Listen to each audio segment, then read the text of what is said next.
Okay, welcome back, guys, to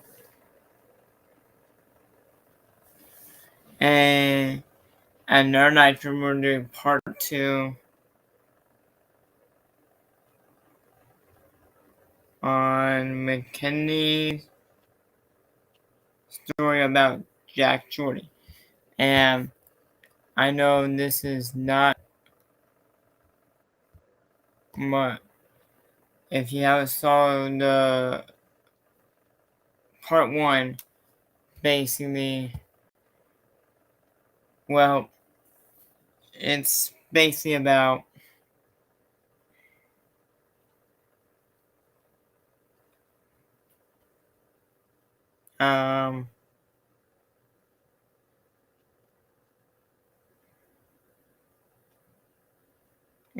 on Jack Doherty of their relationship. And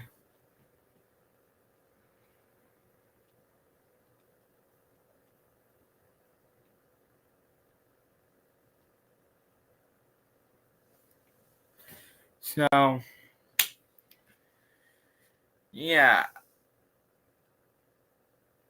And yeah, that's give a part 2. Part 1 is on YouTube right now, so just that you know about it. And yeah, let's get into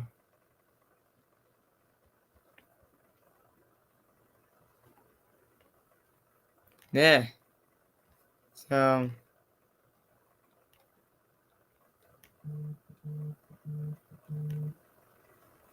yeah, make sure you grab your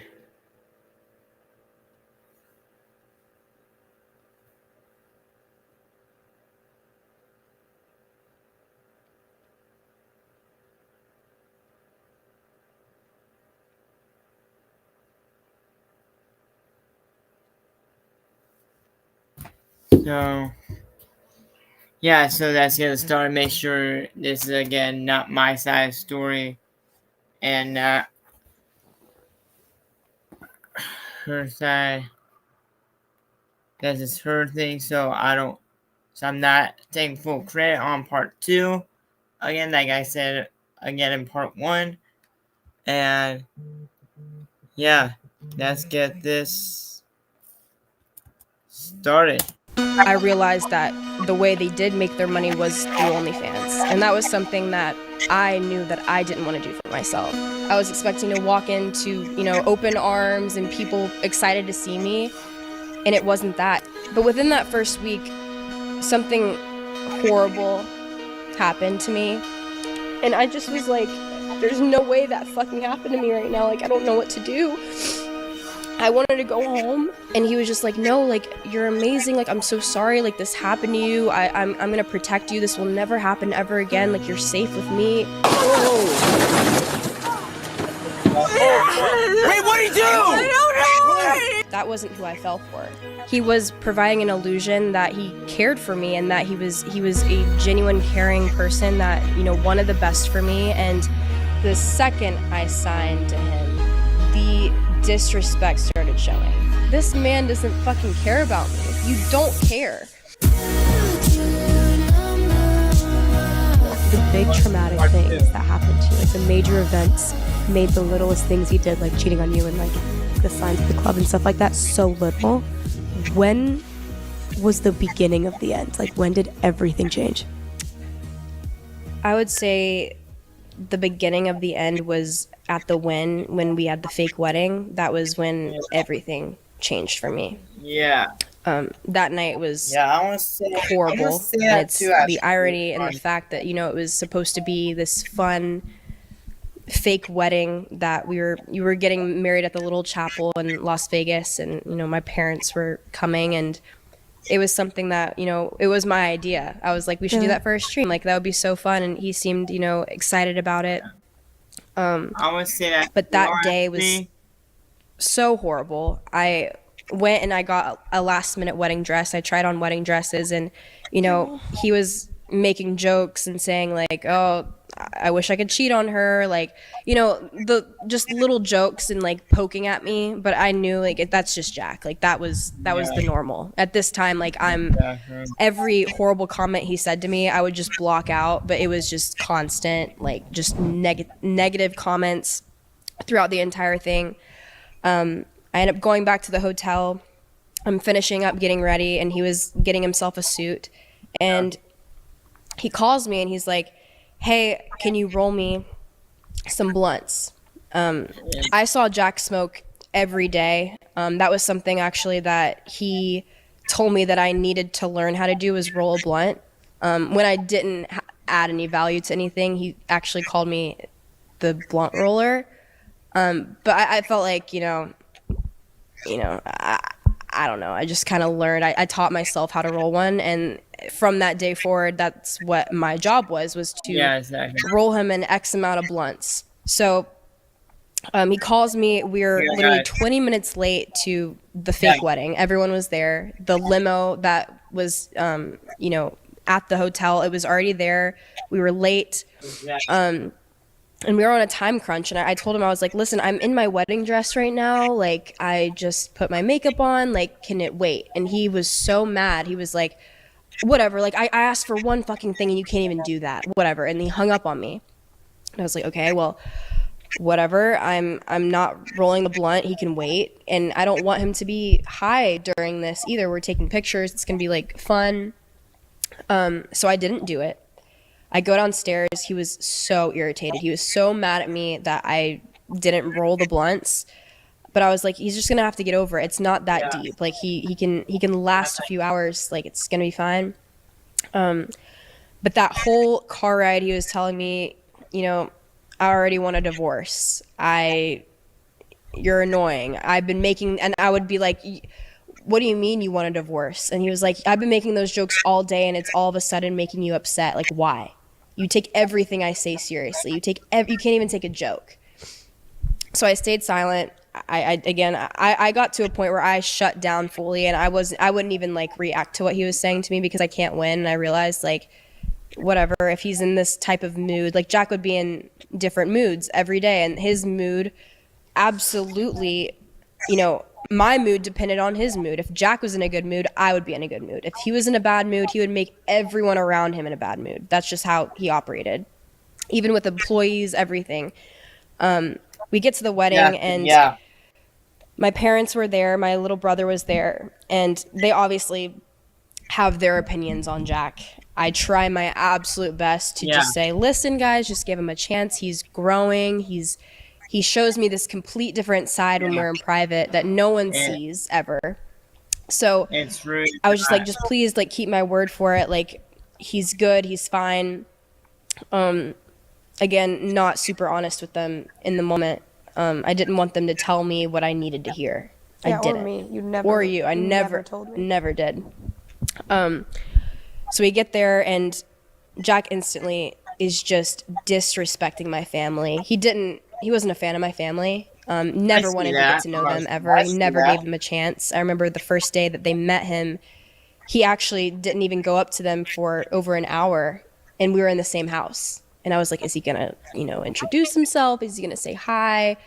He didn't care. I would try to get him to go to dinner with me and my family, and he refused. He said he was too busy, and that, you know, he didn't, not that he didn't want to get to know them, but he just didn't have the time for it. But I was like, but, you know, I spend so much time getting to know your family. I spend so much time and energy because that's something that means something to you, is your family. And like, you know, me doing things is not only because I want to do it because I feel like that's right and like what I should have done, but I'm also hoping that you see that, and like you see that I'm putting in the effort to meet your family and respect your family.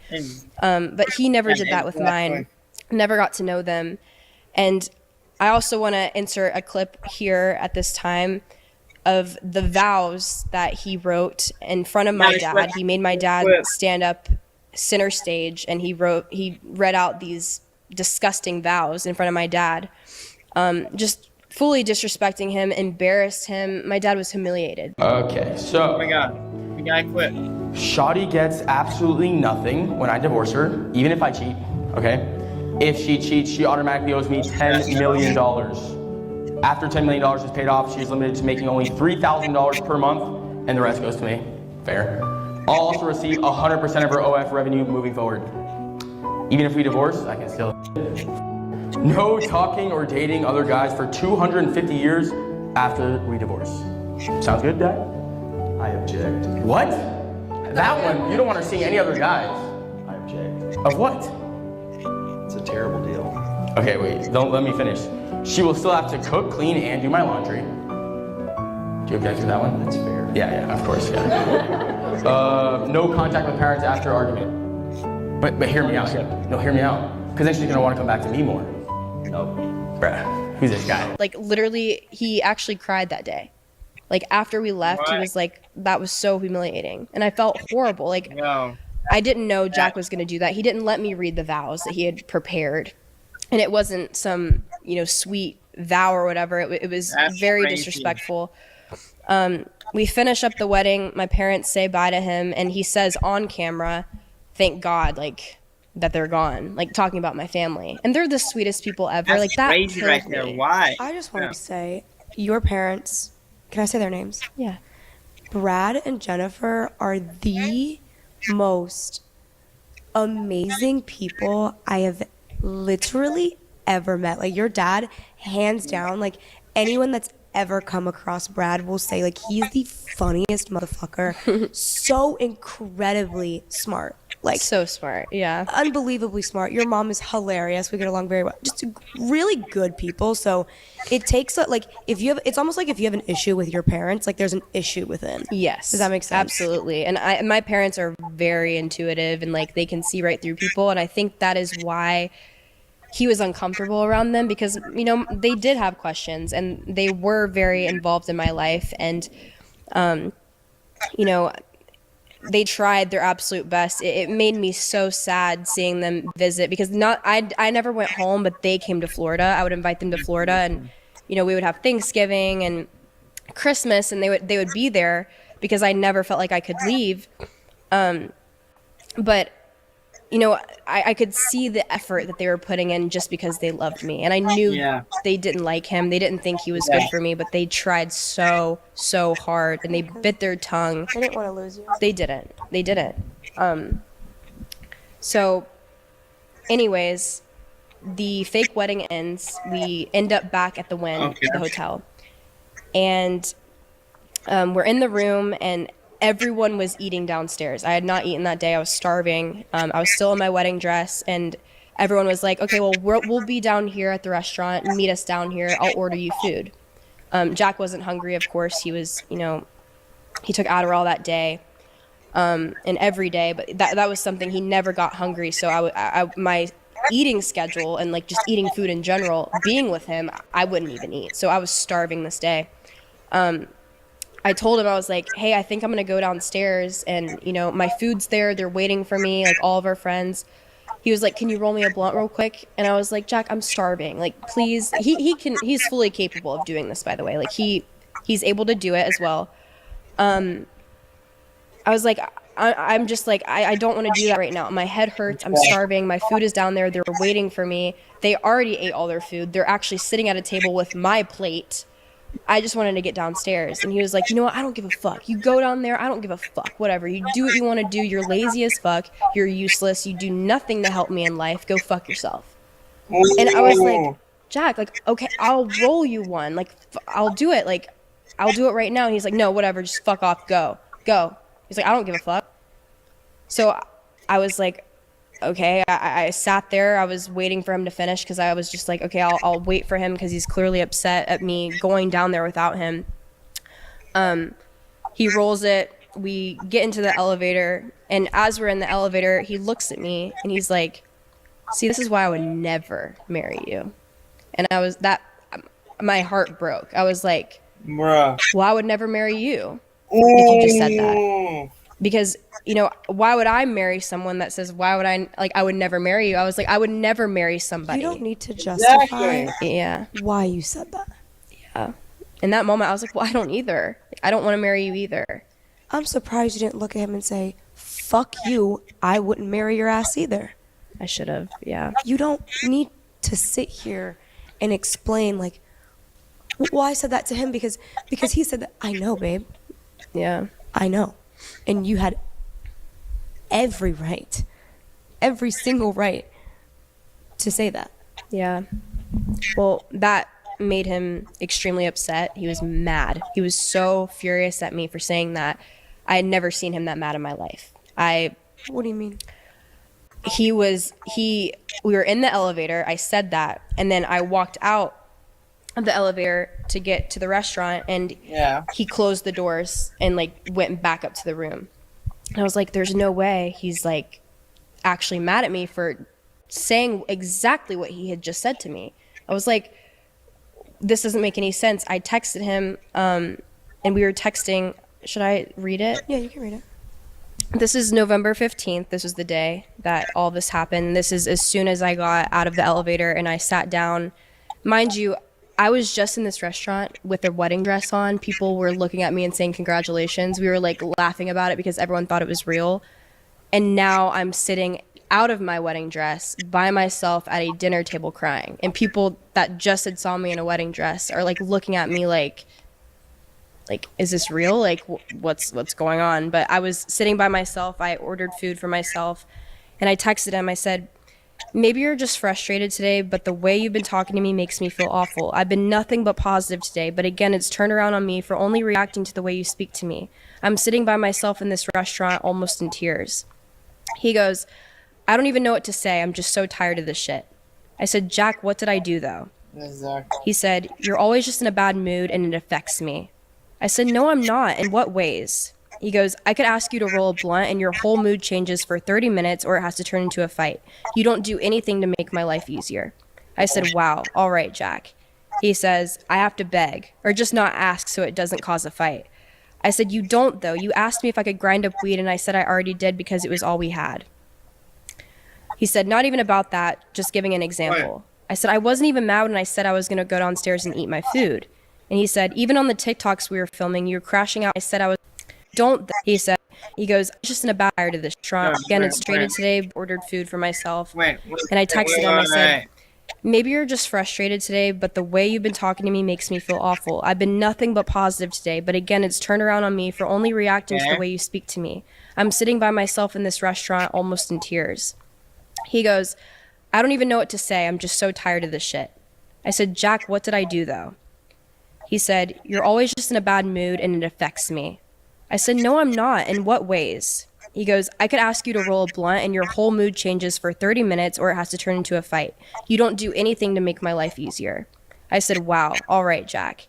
He says, I have to beg or just not ask so it doesn't cause a fight. Yeah. I said, you don't though. You asked me if I could grind up weed and I said I already did because it was all we had. What the hell? He said, not even about that, just giving an example. I said, I wasn't even mad when I said I was going to go downstairs and eat my food. And he said, even on the TikToks we were filming, you were crashing out with me over nothing and the casino night. Mind you, I don't know what he means by crash out. I'd never have crashed out on him, and I don't know. I don't even know if you have the capability to. Do you crash out? I don't, and crashing out on his head was me crying. That was me crashing out. Oh, he would hate to see my crash out. Right. I said, I didn't crash out though, Jack. What do you mean? He said, I'm just constantly trying to figure out ways to keep you happy. He said, bruh, your whole mood flipped before we could even sit down. What? He said, fuck these stupid texts. Come up and talk. This is getting nowhere. I said, I'm waiting for my food. I just wish you would come downstairs. He said, nah, you said you wouldn't marry me. So why would I be with you? I said, Jack, you literally said this is why I don't want to get married, and I matched your energy. I agree. Why would I marry someone that says that to me? It's always in retaliation to something you say to me. I want to marry you. That's all I've ever wanted. I want to be with you and only you. He didn't answer that. So I finish eating. I go upstairs, and as soon as I open the door, I make eye contact with Jack, and he's just like, I'm so sick of you. Like, I'm genuinely so sick and tired of this shit. Like, I was almost, apologizing to him because I was like, this is it. Like, he's breaking up with me right now. I don't know what I did or like what happened, but he was basically saying, you make my life so much harder. I can't believe you would say that you wouldn't marry me. And I was like, Jack, I can't understand why you're mad at me for this when you said it to me. I don't know what else I would have said. Do you want me to just be like, okay? Like, I don't know what the perfect response was to you saying that to me. He was like, I was obviously kidding. And I was like, but you said it though. And you weren't kidding. He made me constantly question my own reality. Like, what I faced and the things that he would do never happened. And I felt like I was going insane. I was like, I would never have said that to you if you didn't say that to me. Like, I'm just trying to defend myself. There's a perfect word to describe this person, but I am not certified to diagnose this guy. So those types of people will always flip the script and make you feel insane. Yeah. That is exactly, it just seems like that's exactly what he was doing. Like, anything he said to you was followed by just kidding. So just in case you retaliated, it was, holy shit, you're fucking insane. Yeah. Like, you're a crazy ass bitch. And I was just kidding. That's what was always I thrown in my literally face. think we need to right now add in a compilation of every time he has said just kidding. He says the most vile shit and we'll go, just kidding, just kidding. Yeah. No, I'm kidding. No, I'm kidding. No, I'm kidding. No, I'm kidding. Yeah. He says the No, I'm kidding. shit and we'll go, just kidding, just kidding. Yeah. No, I'm kidding. No, I'm kidding. No, I'm kidding. No, I'm kidding. No, I'm kidding. Sorry, guys, sorry. I'm kidding, bro. You're so hot. Sorry. No, I'm kidding. No, I'm kidding. I'm kidding, bro. No, I'm kidding. Shut up. I'm kidding, bro. I just don't want her talking. No, I'm kidding. Shawty, fuck your friend. She a hoe. No, I'm kidding. Yeah, you don't care. No, I'm kidding. I was joking. That was such a fucking joke. Come on, I never know when to stop. That is him. He says his truth and how he feels, and then he says, I'm kidding though. And then when you get mad and retaliate, he's like, you can't take a joke. What's wrong with you? You can't take a joke? And I'm like, there's one, it's not a joke. Where's the punchline? Where's the punchline of you calling me a whore? What's the laughable part? Yeah. Where's the ha ha ha? Right. No, I truly, to this day, I don't know. I'm so sorry. So continue. But that night, when I was back in the hotel room, he changed his entire persona. I don't know what happened and what the flip was and what made him act that way, but he was screaming at me, bloody murder. Like, when I tell you his face was red, neck veins bulging out of his fucking neck, telling me, You've never seen this before? Never before, never. And mind you, like, this is the same person that would be like, I can't even imagine yelling at you. I can't imagine having any issues with you and fighting with you or anything. So, you know, as he's saying these things to me, the most degrading and most disgusting, vile things you could possibly say to someone, especially your girlfriend, I was just taking everything. I wasn't even retaliating or saying anything back. He was just going and calling me all types of names, like a whore, and saying he should have never given me a chance because I've ruined his life. I apparently ruined the relationship between you and him. I ruined the relationship between him and the other girls. He only cares about me, and him prioritizing me has ruined his life, and I'm useless, and I'm lazy. And he should have never given me a chance because I'm so much of a whore. Like, that is what he was telling me. And I'm still trying to figure out what I did, what happened, and why did you react this way? Like, what did I do? So I'm so confused. I'm bawling my eyes out crying. And I was sitting on the edge of the bed. He would do this thing where he would get so mad and then he would run out the door, say, I'm gonna go fuck some bad bitches, like, fuck you. And then he would slam the door, walk out. And I would just be bawling my eyes out, crying, like, I don't know what to do. I don't know how to talk to him. Everything I'm saying, he interrupts me. He yells over me. I couldn't even get 2 words in. I was just so confused.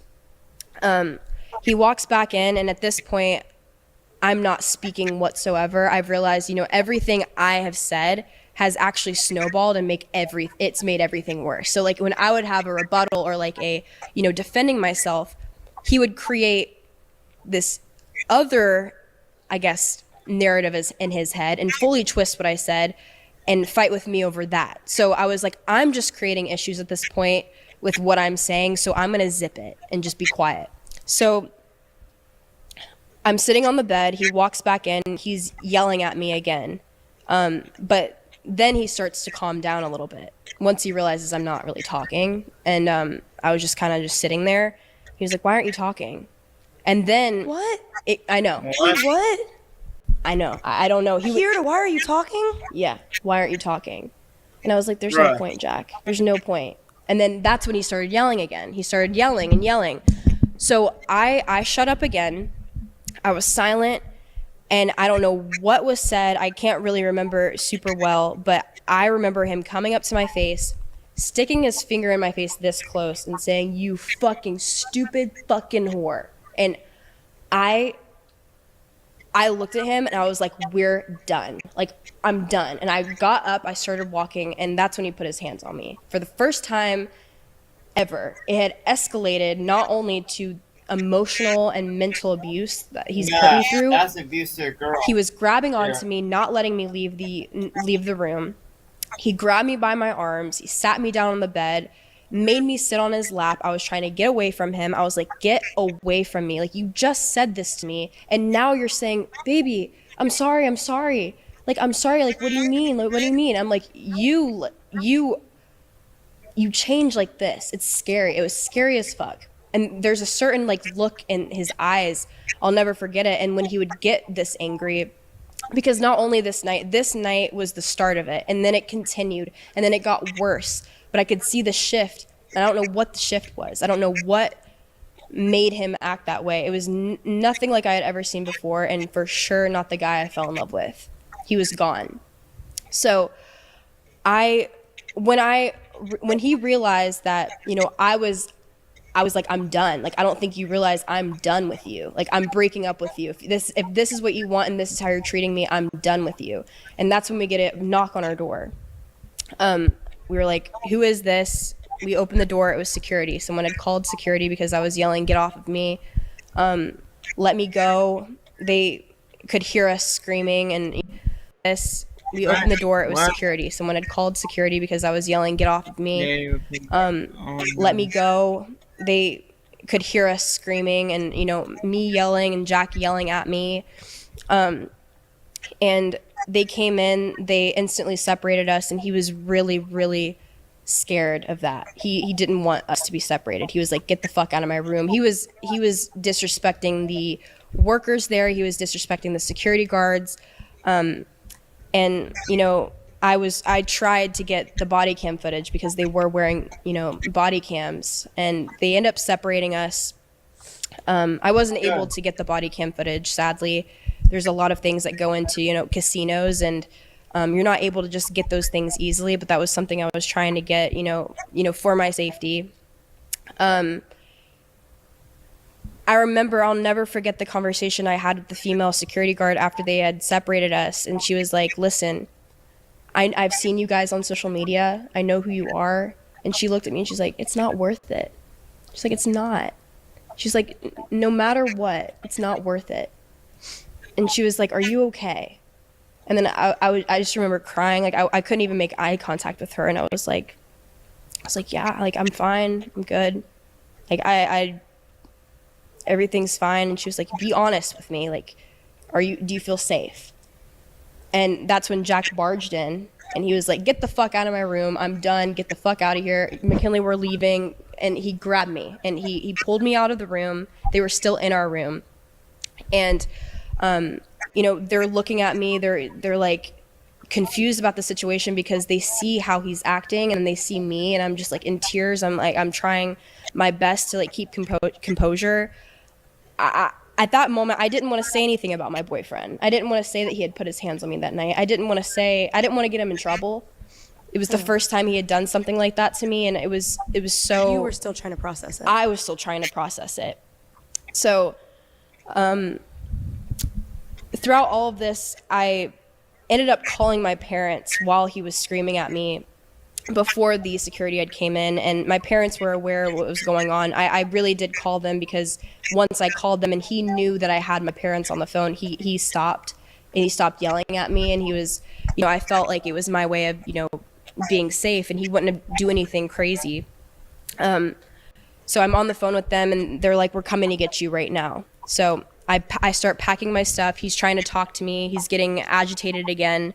As I'm packing my things, I'm like, I just need time away. Like, I need to go stay with my family.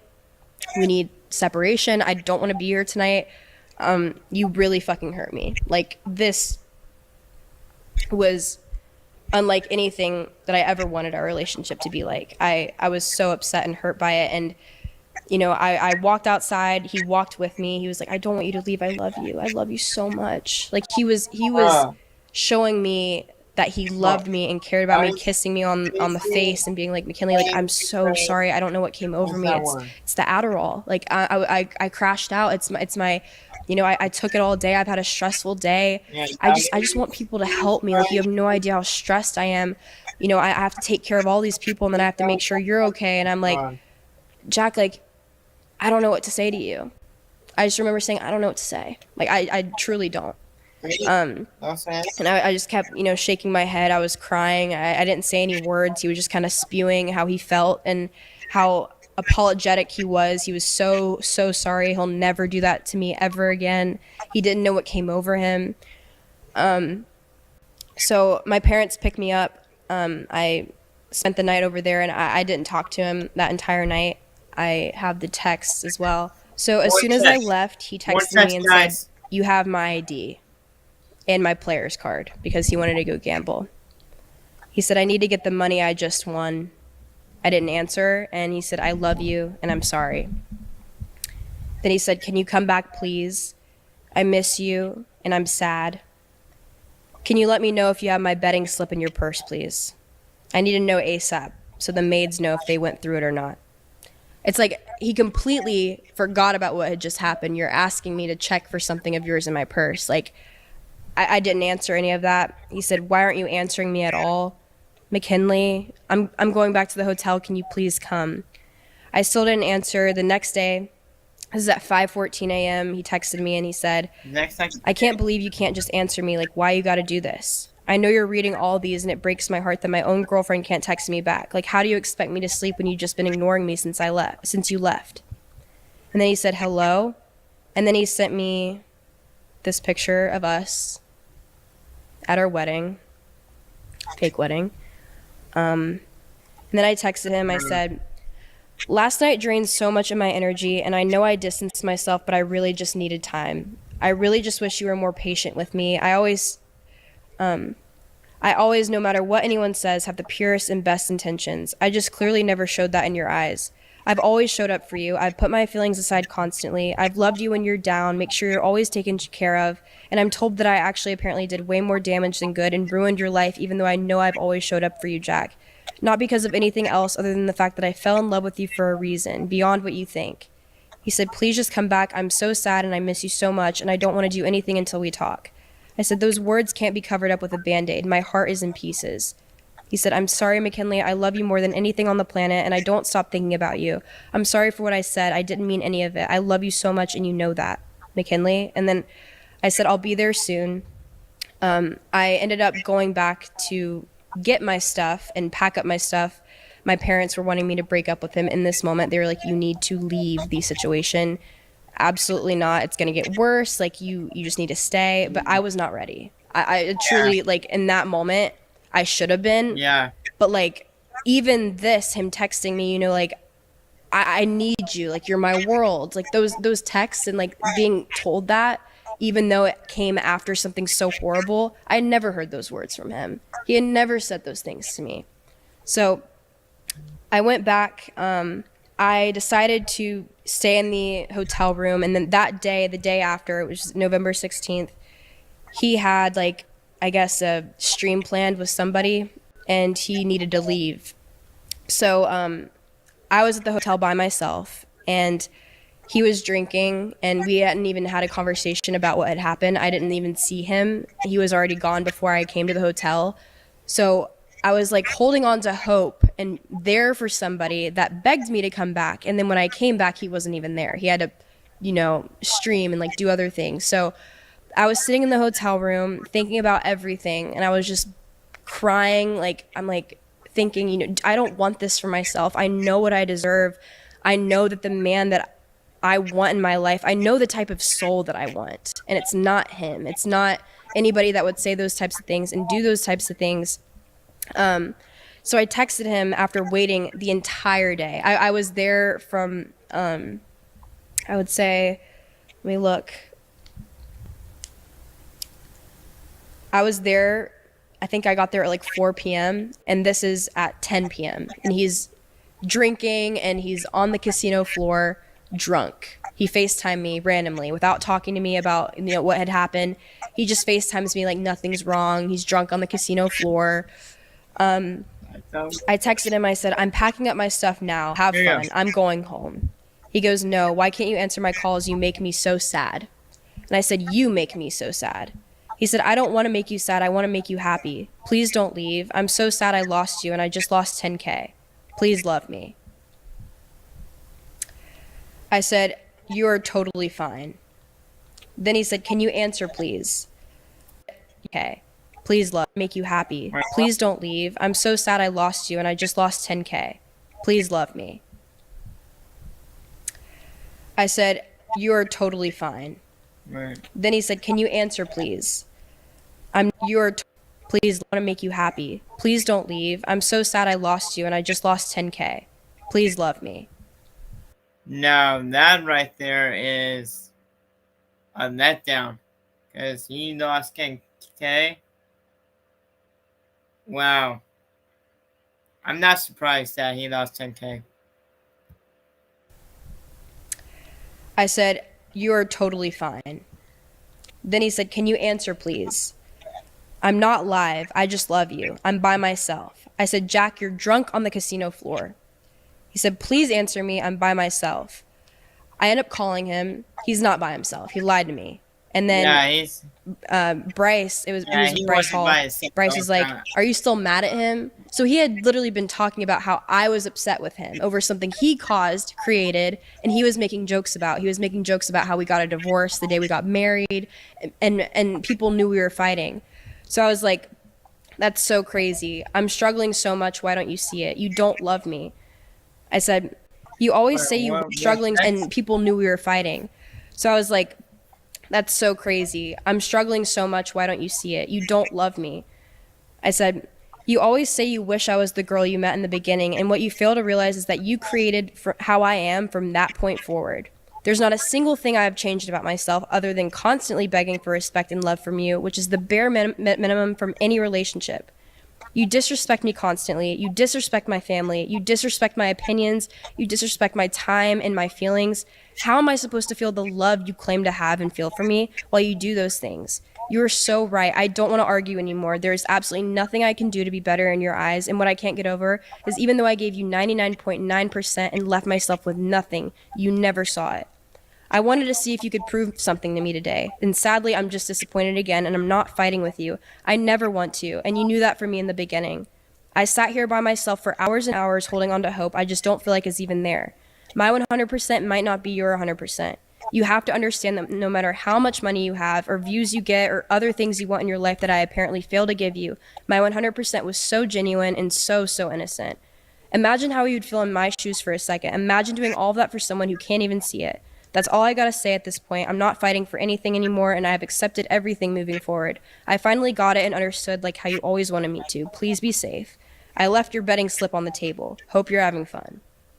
He goes, McKinley, no, I love you so much. Please stop. I love you more than anything. I'm coming back right now. I'm not having fun. So I ended up staying. He came back, and I had never seen this side of Jack before. And this was the night I fell in love with him all over again. It was a new side of Jack that I had never seen before. It was everything I needed, the validation. He was in tears, sobbing uncontrollably. And by this time, I had never seen him cry. That's something I don't crave out of him. I don't need you to cry for you to care about me. But he was crying at the fact of the possibility of losing me. He was like, I don't think you realize like what I've realized these past 24 hours of not hearing from you and not being there is that you matter. Nothing matters. Nothing in this world matters. Money, views, nothing.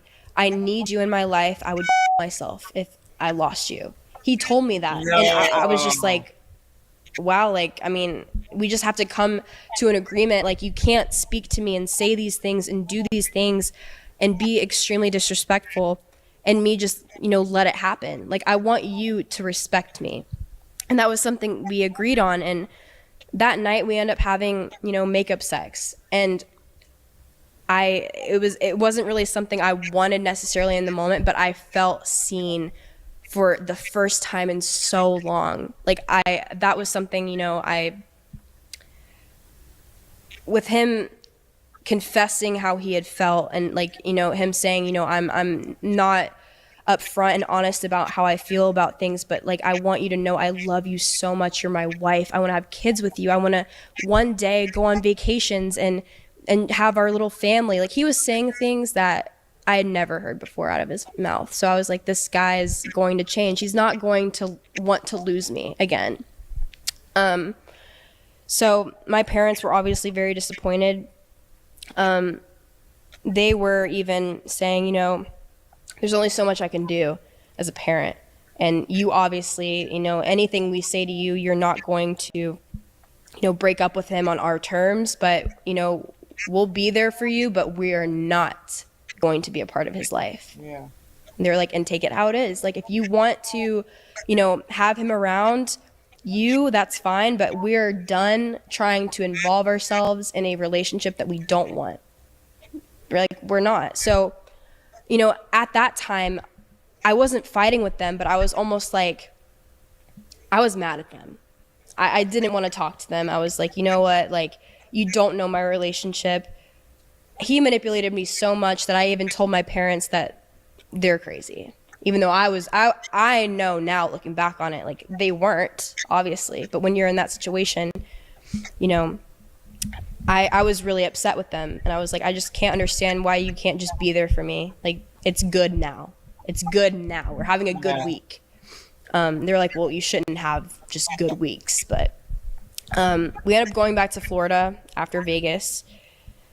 And he's making jokes about the fight, and he's doing what he usually does when we get into these like little arguments. And there's many clips of him talking about how that night he crashed out on me. And, you know, I've never said my side, and nobody knows what happened that night until now, which, like, you know, that has been something that I've been wanting to talk about. And what really changed our relationship was that night. So being able to talk about it and let you guys know, like, him saying that he crashed out on me, he absolutely did. He was horrible to me, and he made it a joking matter that entire month after. And I would be obviously very, very upset when he would bring this up, because I was like, you're playing with me. Like, I broke up with you. I didn't talk to you for like a little bit, and then I went back to you because you said you were going to change and all this stuff, and now you're joking about it. Like, it was really serious for me. It might not be serious to you, but it's serious. So I would check him. I started changing the way I was taking the disrespect, and I started talking back. I would say, why would you say that? If he called me a whore randomly, just because he would have random spurts and say stupid slut, stupid whore, stupid bitch, I would be like, why would you say that?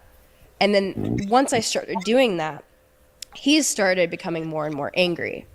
So these little bickers that we would have turned into huge things, because I would just stand up for myself, and I would be like, don't call me that. And he'd be like, you can't take a joke. You can't take a joke. And I'd be like, Jack, it's not a joke. Like, I don't know what you calling me a whore, I don't know how that's a joke. So, you know, the fighting continues. It's even over just like little random things. He's constantly telling me how useless I am, how lazy I am. I also want to say that he didn't let me sleep. That was something that I think he did on purpose. He, every time I would try to go to sleep, he would wake me up and, you know, be streaming and playing music so loud. Like, I wouldn't go to bed until 3 a.m. And then he would expect me to wake up the next morning and work and film videos until the nighttime. And I tried so hard to get sleep, and I couldn't. So I would sleep in sometimes, and then that's when he started to get more angry about how lazy and useless and replaceable I am. And hearing these things hurt, especially, you know, after what I had said about what had hurt me at the win, and him saying those things about me, he started saying those things continuously every single day. So people in the house started to trickle out. I think what really changed his behavior even to a different level was when people moved out, and when I didn't have Michelle. I didn't have, the girl to go to, like, down the hallway and, cry a little bit.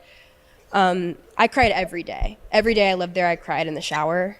It was my one time to just let everything out, and that was so insane. It's so insane to think back on, because, like, I don't cry like that anymore, but, like, even though, like, I would wake up and nothing could happen that day, but I would just let it all out in the shower, because I couldn't cry in front of him. I couldn't cry in front of anybody. That's when. But I would just cry, and when I didn't have her, and I was just around, him and his security guards and, his cameraman, I felt even more alone in the whole thing. But I think, like, another thing I want to point out is, the major question I feel like I'm asked, and I asked myself, and I'm working on this in therapy, is why did I stay?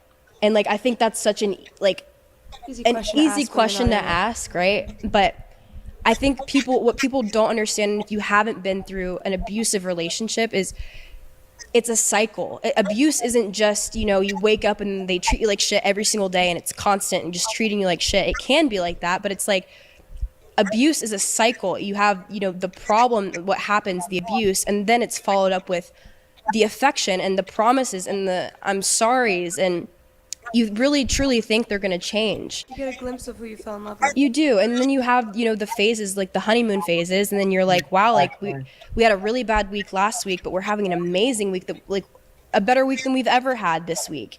So it almost keeps you hooked into hope.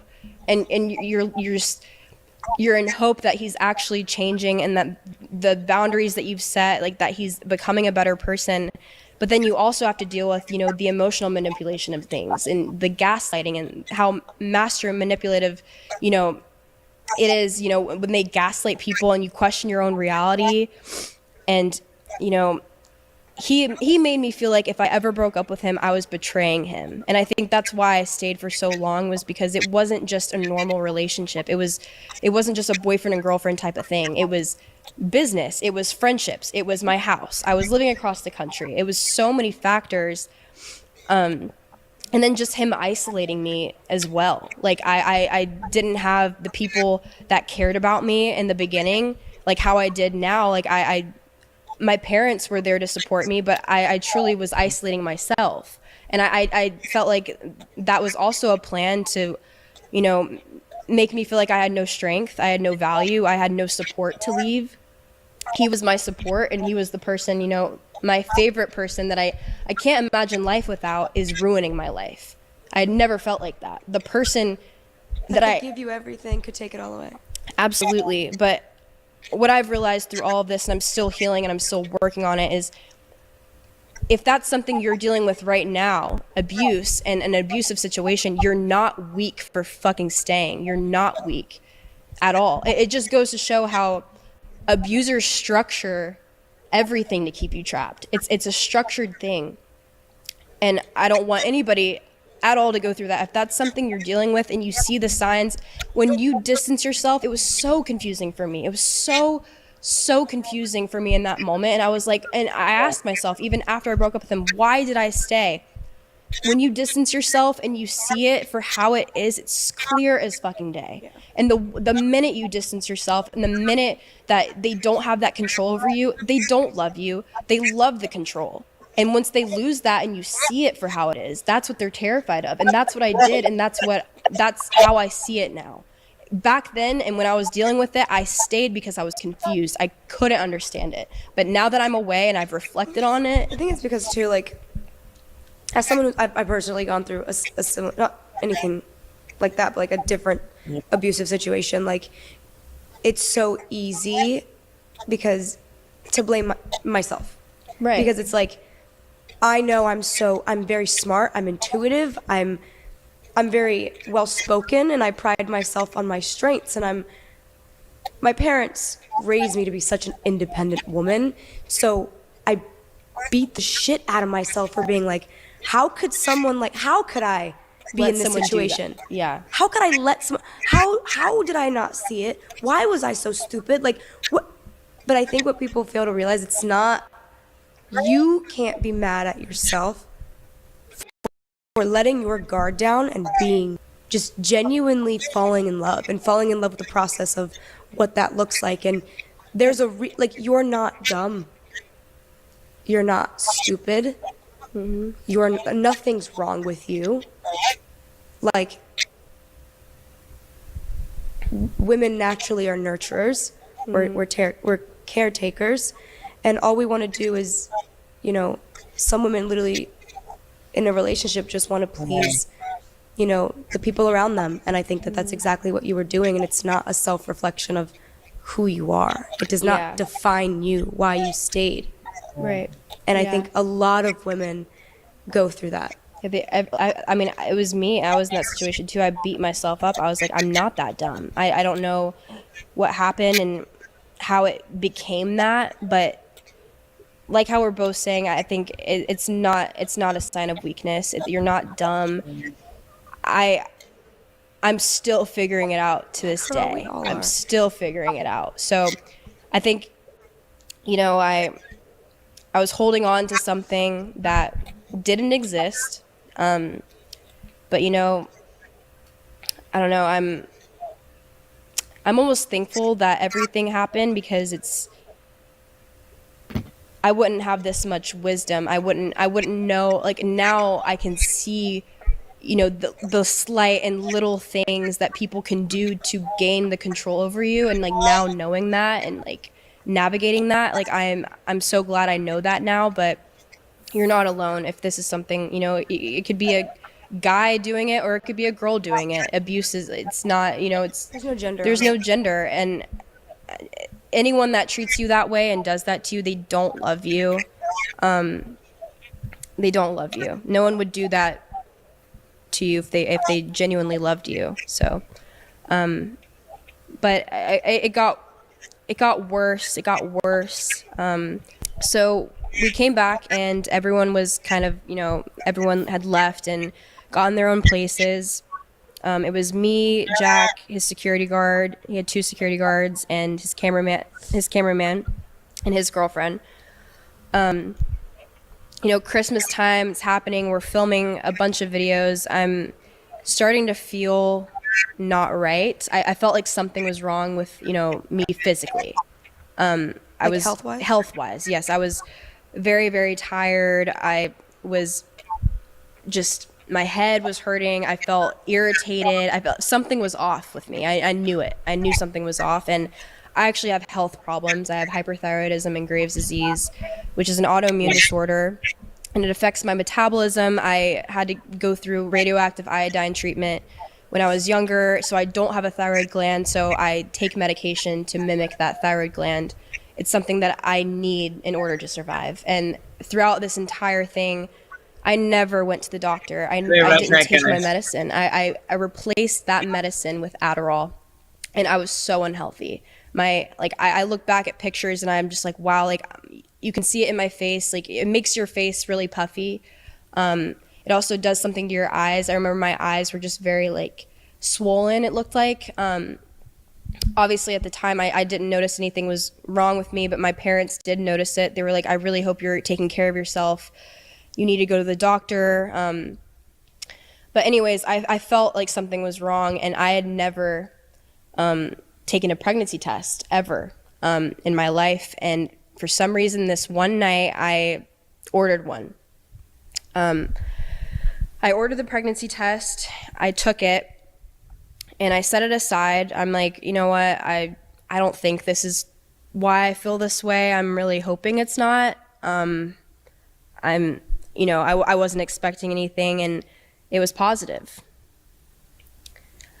And in that moment, I realized, like, wow, like, not only, I wasn't preparing myself for this, but with where we're at in our relationship and how I feel and like how he treats me, like, that's all that came to my mind. It was no happy thought at all. But I was terrified. Okay. And I had another pregnancy test, and I was like, surely to goodness it was a false one. Like, let me take another one. I took another one and instantly positive. I was like, wow, like it's real. Like this is real. My life is over. Like that's all I was thinking. I was like, my life is done. Like I don't know what I'm gonna do. My parents are going to kill me. I even felt bad for, even just the fact that I had that, and I'm, actively taking Adderall. I was actively drinking. I was like, I had no idea. I go downstairs and Jack is outside, and I was like, Jack, I need to talk to you. And I told him, and he didn't seem surprised whatsoever. He was like, W. He literally was excited over the fact that we were going to make the most money we have ever made in our lives. It wasn't because he was excited to have a baby with me and have a family and start a new era of our life. It was, oh my gosh, we're going to start a family YouTube channel and you're going to make so much money when you're pregnant and you have a pregnant belly. And I remember looking at him and I was like, Jack, you do not realize if this is happening, I'm done. I'm not doing OnlyFans. I'm not doing that. And I don't want to be on social media, and we need to change our lives. Like here we are, we're living in this house. There's drugs, there's random people coming into our house all the time. It's not safe. What he does for a living, like he streams, he's always in chaos. I was like, there needs to be some sort of lifestyle change. Like I don't know if you're ready for that. And he was like,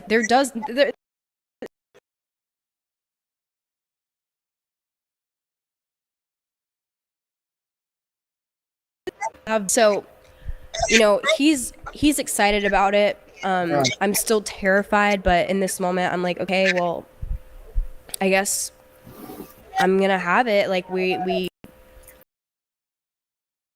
there's really nothing I can do about it. He seems excited, so I was like, well, maybe I'll see a different side of him and he'll step up, and like this will be the time I actually see Jack become a man and like respect me, and maybe this is the answer. That the day after, he ends up going to the club, and he was, making jokes about how he wanted to cheat on me, and now that I'm pregnant and can't do anything, that this is his time to get another bitch pregnant. That way he can keep me and keep her and just have me be there, because no one would fuck with me if I had Jack Doherty's baby. That's what he would say to me. So while he's saying these things to me, and I'm already, going through how I feel about the situation already, I'm like, this is a horrible situation to be in. He's trapping me. He's literally to my face telling me that as soon as I have a baby, he's going to move on from me and try to have a baby with somebody else, and I'm just there.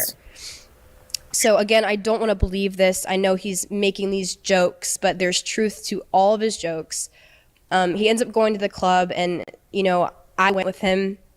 I obviously wasn't drinking, I wasn't doing anything, but all of my friends were drinking. All my friends were. And they were like, Mckinley, you're going to take a shot? And I was just like, no, I'm not drinking tonight. And that was like, I couldn't tell them in the moment. I didn't want to tell anybody.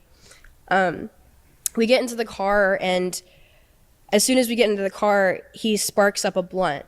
And I'm sitting right next to him, and he's blowing smoke into my face, like weed smoke. And I looked at him, and I couldn't say anything in a car full of people, but I looked at him and I was like, are you fucking kidding me? Like, here I am, your pregnant girlfriend, and you think it's funny to blow smoke into my face. So I was already upset at that. We end up getting to the club.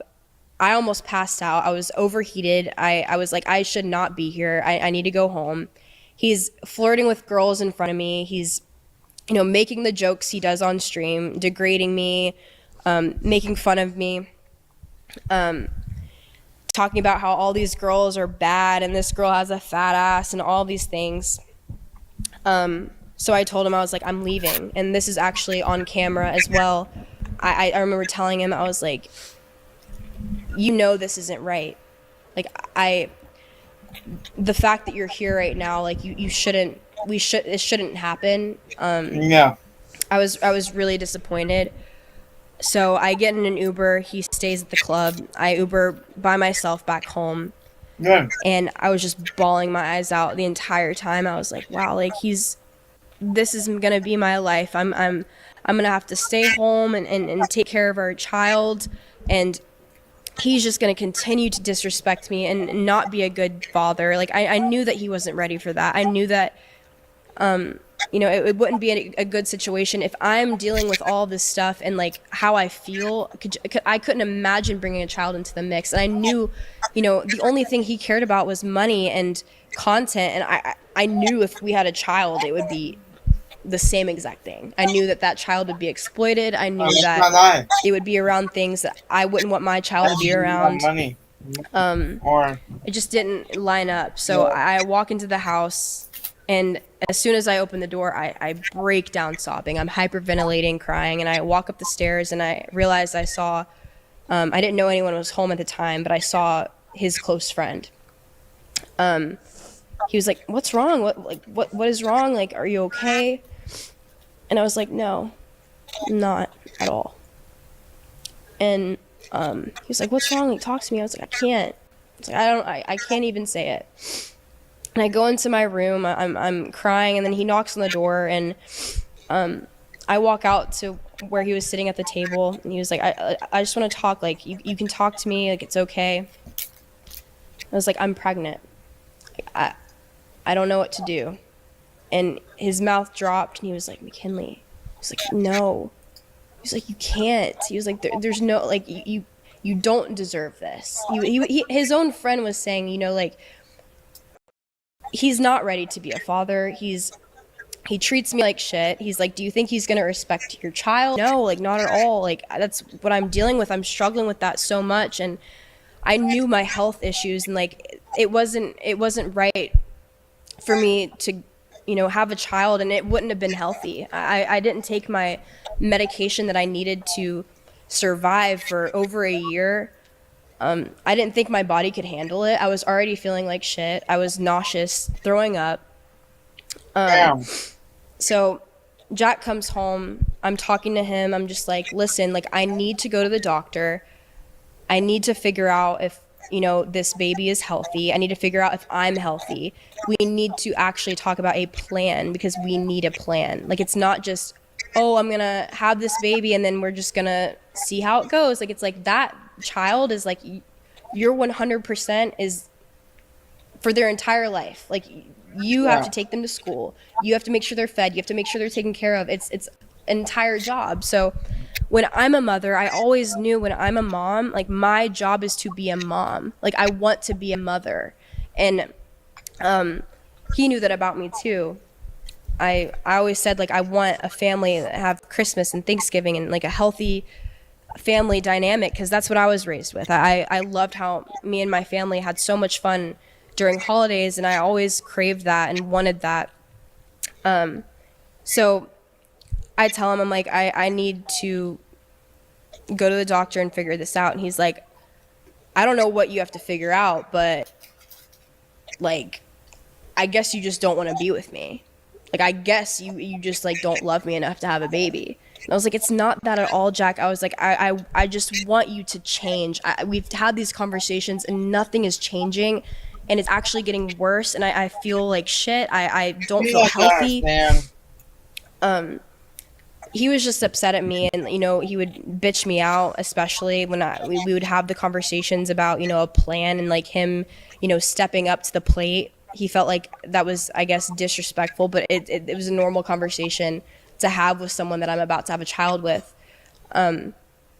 So I end up telling my parents. They were like, "Please come home. We need to go to the doctor." I told him that I was going home and I would really love for him to come with me, but he ended up booking a trip to Utah and skiing and planning that trip with you and you guys. And the saddest part is that nobody knew what was going on. I do want to say, like, I have absolutely not a single clue. In fact, like, when me and Owen got to Utah, we just, obviously I was like, "Where's McKinley?" Like, me and Julia, everyone we were with, I was like, "Where the fuck is McKinley?" And I think he told me, he was like, "She's going through some family stuff right now. Like, she's back in Vegas. I'm going to go see her after this trip." And so I thought about texting. I don't know if I think I did text you, and I was like, hey, You did. I hope you're okay. I love you and I miss you. I want to see you. And I think your response was like, I love you too, I miss you, but I had no idea. Yeah, and nobody did, and he made it look like he wasn't going through anything, and that was such a crazy time in our lives. I was just like, how can he even think of going to go ski and getting upset at me for not wanting to ski right now? Like he was like, you don't want to ski? Like you don't want to, go have fun? I'm like, Jack, no. Like I just found this out. I'm still figuring everything out. I don't feel good. So I end up going by myself. Jack goes to Utah, and he wasn't going to come to Vegas at all until, I came to terms with the fact that it wasn't right to have the child. And that's something I live with to this day. It's I don't want anyone to go through that. It was horrible. Aw, let me get out. Aw. I know you didn't. But like, I never in a million years would have like thought I would be in that situation, but it's like I felt like I was almost saving a life. I can't imagine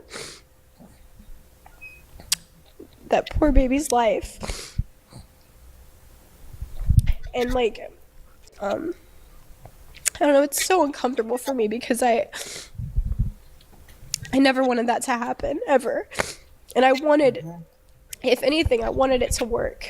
Like I wanted to have it with him, and I wanted him to change, and I wanted him to step up. And it just, nothing. And even me finding out, it was still him fighting with me and degrading me. And I just like, it was the best decision for me, I felt like. And I still think like to this day about it. And it's a really hard situation. Thank you.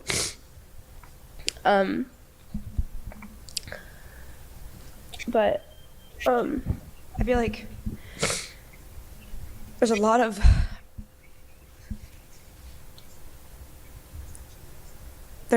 of controversy that comes with talking about making that decision. that's why I'm so scared. I don't want anyone to judge me. And I want you to know, though, like, throughout those 2 years, you weren't choosing you. And at the end of the day, Yeah. I think by now you would have had the baby, and it just wouldn't have been healthy for you. It wouldn't have been healthy for the child. It wouldn't have been the way that it needed to be. And I don't judge you. I don't. And I hope that, I know putting it out there publicly, it's hard. it is. But you made a decision for you. Like it wouldn't have been good for the baby. You made a decision for you and that child. And I want you to know, like, I can't imagine how hard. I don't know. And I don't know what that looks like, but I want you to know, like, no matter what, like, you made the right decision for you. I know. And in a moment where, in the last 2 years where you couldn't, like, you chose you, and that child would not have been loved the way that it deserved to have been loved. And I know that that's something you never wanted to do. And I don't even think there's even a world where I can say I'm sorry, because I don't know. I don't think there's nothing I can say. I love you, and I know that was hard. And, like, honestly, like, even putting it out there, like, there's just no room to judge when no one's in your shoes. Yeah. This is something, I've been thinking about. Like, I wanted to talk about this also because it is a huge part of my story. It's terrifying. I don't want anyone to know that about me. And before all of that, I told myself, like, that's something I would never, ever have to do. And as terrifying as it is to talk about it and make it public, I am happy that it's, off my chest, and like I just hope that, there are certain situations where I feel like women are trapped into these things, and some people might not be able to realize it, and it's so sad that there are people out there that are in an abusive relationship, and they find out they're having a child, and they think that the child will make them a better person. And like I think maybe like there might be some cases out there, but for the most part it's like I don't regret what I did. I don't know, it's hard. I don't even know like what to say about it.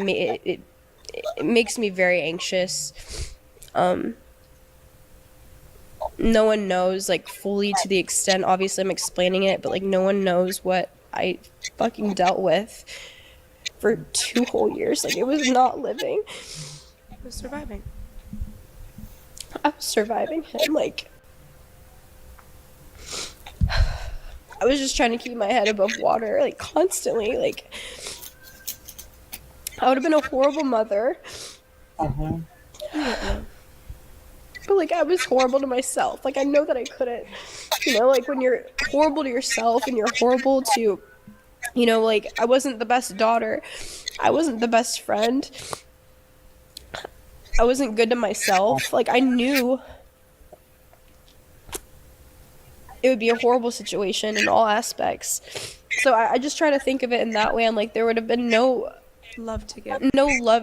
And nothing would be positive. It should be a happy moment. Like finding something out like that, it should be so happy. And like The same thing with your wedding. same thing with my wedding. Yeah. So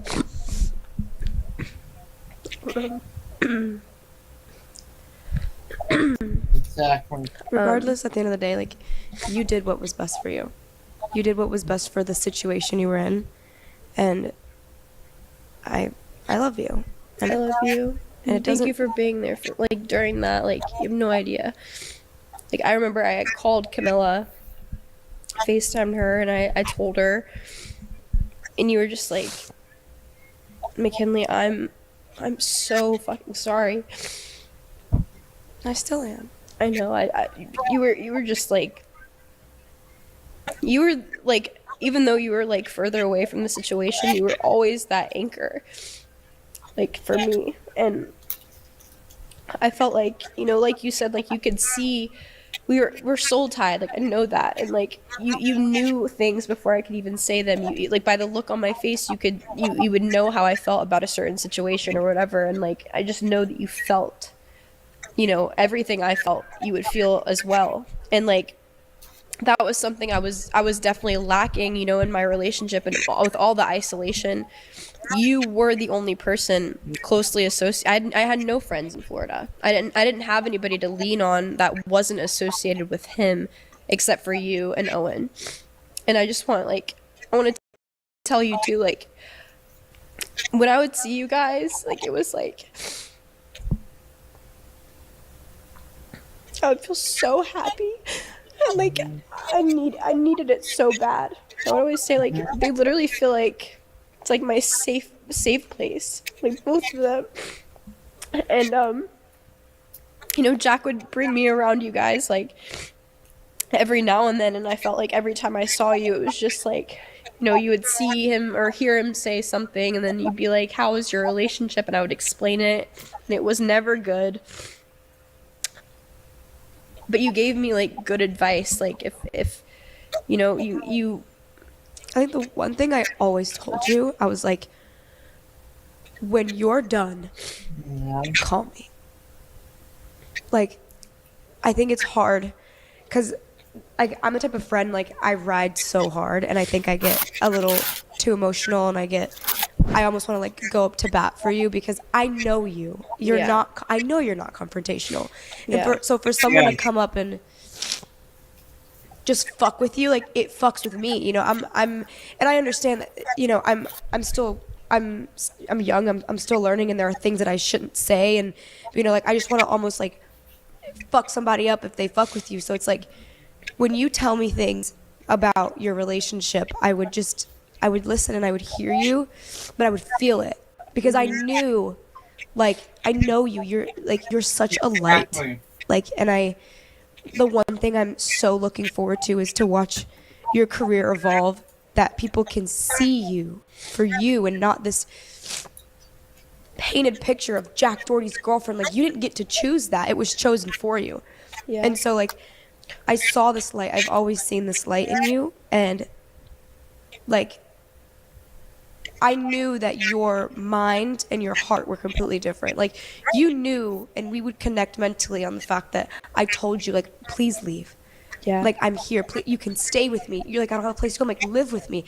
I'll whatever you need. Like, I'm there. Like, just leave. Yeah. And Yeah. I think Michelle would even be like, Camilla, like, don't even waste your breath. Like, I don't even get in the middle of it because we all work together. And, like, at the time, like, I still worked with Jack, but, like, Yeah. I knew your heart had to be done. Yeah. I had to come to terms with it. You get what I'm saying? And, like, I Yeah. knew that. But, like, just know, like, I wasn't ignoring you. Like, I felt it. And, like, the one person that watched me feel it was Owen. Like, I would sit and watch these streams, and I literally didn't know what to do. Like, there were times where I would be like, do I get in the car? Do I go? Like, there were times where your parents would call me, and I was like, I don't know what to do. They didn't know what to do, and it was almost like, in that moment, like, we kind of felt helpless, but I knew, like, I had so much faith. I'm like, bro, like, I know one fucking day, like, it's gonna be done. Yeah. And, like, when I got that phone call where you decided to not keep the baby, like, I just remember, like, I even was like, I know you lost a part of yourself that day, like, and I remember just, I was in the middle of, like, literally starting the Bop House, and, like, I was, like, on the water, and I sat there, and I was like, I said the words to myself. I was like, I swear to God, like, when she's done, I'm done. Yeah. And I got in the car that day with Owen, and I go, I don't think I even told him. I literally just look at him, and he was driving home I'll from the be Bop right House, and I back, was like, guys. if he ever puts his hands on her, and I find out, Exactly. I was like, I will never speak to him again. Like, and I said, and I hope that you, as a man with dating someone that you truly love, that you can recognize that, and you will never talk to him again as well. And he looked me in the face. He goes, I swear to God. He goes, we're both done. So, like, I didn't even know he had at this point. Right. But, like, it was just the thought in my head, like, I knew that's something you never wanted to do. So the reason you did it had to have been Yeah. something must have happened. Right. He ended up coming to Vegas after me texting him and saying I felt so alone because he said he was busy. He said that he couldn't come to Vegas, and I was just like, I need you. Like, this was something already so traumatic that I was going through, and obviously, like, he was a part of it too. So I was like, I need you here. So he ended up making the trip from Utah to Vegas. He stayed with me for a few days, and it was probably the best few days I've ever had with Jack. Like, I had seen, a really, really good side of him, and, I knew that he knew what I was going through, and, I think that's why he was treating me with so much kindness, because it was, a rough time for the both of us. But I, ended up going to my appointment, and he was there at the appointment in the beginning, and I went through it, and I woke up and he was gone. He was already on his way back to Florida because he had a stream planned. So I was alone dealing with, what had just happened by myself. I'm not with, my person. And that's when I called you. Like, that was, that same day. I just needed somebody, that I could talk to and just, be somebody that I could lean on. And that was you in that moment. The only person I could think of even talking to about it was you. So he gets back to Florida. He's streaming, doing what he usually does. And I come back to Florida for Christmas, and we spent Christmas together. It was definitely heavier on me because my parents at this point were not supportive of my relationship with him. They did not trust him. They did not want me to be around him.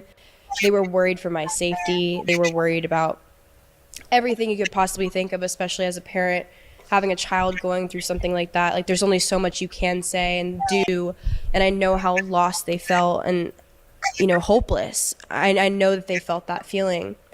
But I ended up going back, and the disrespect just got worse and worse, and him starting random fights with me got worse and worse. I can't even remember what the fights would be about, but it would just end with him, calling me useless. Like, everything that, he would say to me before everything happened with the child and all that stuff, he fell back into his old ways extremely, extremely fast. And he told me that he really wanted to buy a house together, because I had told him, I was like, the only way that, like, I would, I want to start a family if we buy a house, if we take that new step into our life. But also at the same time,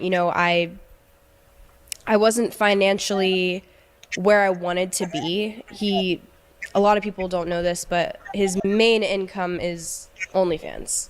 I didn't know that meeting him in the beginning. I felt like, I knew he did social media. I didn't know he made a lot of money from OnlyFans. But of course, when I'm, involved in it and I'm making the money and I am seeing how much I am making and how much he was taking, I needed to pay my taxes. I wanted to buy a car for myself. That was something that I wasn't ready for. I wasn't ready to buy a house. So I told him, I was like, listen, like, I'm all for you buying a house, because he had, you got the funds to do it. Come on. But as far as me, like, I was looking at my dream car I'd always wanted at this time.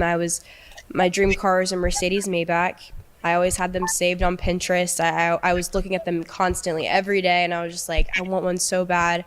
But Jack just didn't want me to buy a car. Like, that was some of our biggest fights, was me saying that I wanted a car. He didn't want me to have one. Still to this day, I don't know why that offended him so bad. I think it was obviously just the control that he wanted over me, and not having a way of transportation, to go to your house if I wanted to, or if I wanted to go to the mall or anything, he wanted me to stay home. So I told him this. I was like, I have to pay my taxes. I have to, I want to buy my car. He told me that the car was a stupid financial decision, even though he owns, 4 cars and all these watches and all this jewelry. And I was like, for the one thing, I just want to be proud of one thing. I want a car. He still didn't want me to do it. He was mad at the fact that I even brought it up. So I ended up talking to my dad and saying, hey, I really, really want this car. And it was in Vegas, which was where my parents lived. And I was like, I want you to go look at it. Like, can you and mom go and look at the car and just see if it's, like, nice inside? Try to get a good deal on it. They end up going, and I told Jack this, and Jack was furious. He was like, the fact that you would go to your dad over this and not me, like, your dad is an idiot. He can't make deals. Like, he's gonna give you a bad deal. And I was like, my dad's got it. Like, he's at the dealership right now. I got a good deal on my car. And anytime I would have went to Jack about anything about me wanting a car, he didn't want to. Like, I tried to go to him first for the help, and I wanted him to try to find me a car, but he didn't want to. So going to my dad and him actually doing it for me, I was like, this is something I really want, and I don't care what you have to say. I'm doing it. So that same day I bought my car, Jack and I had a joint bank account. We shared a bank account. He would, take the money from OnlyFans, put it into this joint bank account, and take his cut of money. But when I went into my account, I realized that all my money was gone before I even could wire the money for my car. The day you were buying your car? The day I was buying my car, I went into that bank account, which was where I was gonna use that money to buy my car, and I looked at it, and it was all gone. And I was like, what? Like, I was so confused. Thank goodness I had money in my other accounts, because I was making YouTube money. So I was able to wire the money for the car. But he took that money from me and put it into the house. And how much? trying to think how much it was. I want to say $300,000 he stole from me. Did you say, where's the money? Did you say, like, hey, like, I have to wire for my fucking car. Where's the fucking money? I said that, and he said that we're buying a house. He never asked me if it was okay. Whenever I said, I don't think that's what I want to do, I don't want to do that, him and his dad would come to me and say how good it's going to be financially. And it's going to be a good investment. Even though my name... Is your name on the house? No. He just took the money. So when was he planning on giving this foresaid money back to you? He wasn't planning on doing it. When you buy a house, you put money into it, correct? Mm-hmm. And then when you sell the house, you obviously sell it with the intention of making more than you paid for it. Mm-hmm. When were you ever going to make more? What is a good investment if you never get your money back? That's what I'm saying, and I tried to explain that to him, and what was the excuse? It just was, take it how it is. I already did it. You know, it wasn't. He never asked me for permission. He never asked me if he could do certain things. He just kind of did, and you know, he knew that he was able to get away with it, and it made me sick. I was like, you know what? Now I can't pay my fucking taxes. Now I can't. You know, the money that he took was actually like, you know, a good chunk of tax money. Yeah. So I was upset, but I knew, I was like, you know what? The good thing about all of this is that I bought myself a car. Like, I'm so excited for the car. And that's something that he can't take away from me, is my car. And it's something I'm proud of. And it's something that, you know, people can also see I am successful, and I'm not this gold digger that makes no money, and that, you know, I use Jack for his money, which is, you know, the narrative he tried to push, when in reality, the way he was making his money was from me. I'm like, finally, maybe I can get some validation from him even to see like my success. Like, I have something physical that I can, you know, I can be proud of. He would always tell me that cars aren't my brand. I don't need a car. I'm a woman. I'll just crash it because I'm a woman. Very like, you know, misogynistic things that he would say. He would always make those types of comments about how women can't drive, and I was like, I don't know what you mean by that, because I drove literally my entire, like, when I was 16 years old and got my license, I was driving every day to school. I was driving everywhere, and it wasn't until Florida I stopped driving, and it was because I didn't have a car. So I was like, the reason why you don't think I can drive is because I've never have in front of you. But like, I used to drive. I used to be very independent, and I started to... You don't need to defend the fact that your boyfriend made a fucking misogynistic ass comment by saying women can't drive. Yeah. So I got the car. It ended up coming, and I want to insert the clip. $210,000, guys, she paid for this Maybach. Insane. Sorry. No, I mean, say sorry to yourself. Maybach. It ended up coming, and I want to insert the clip. $210,000, guys, she paid for this Maybach.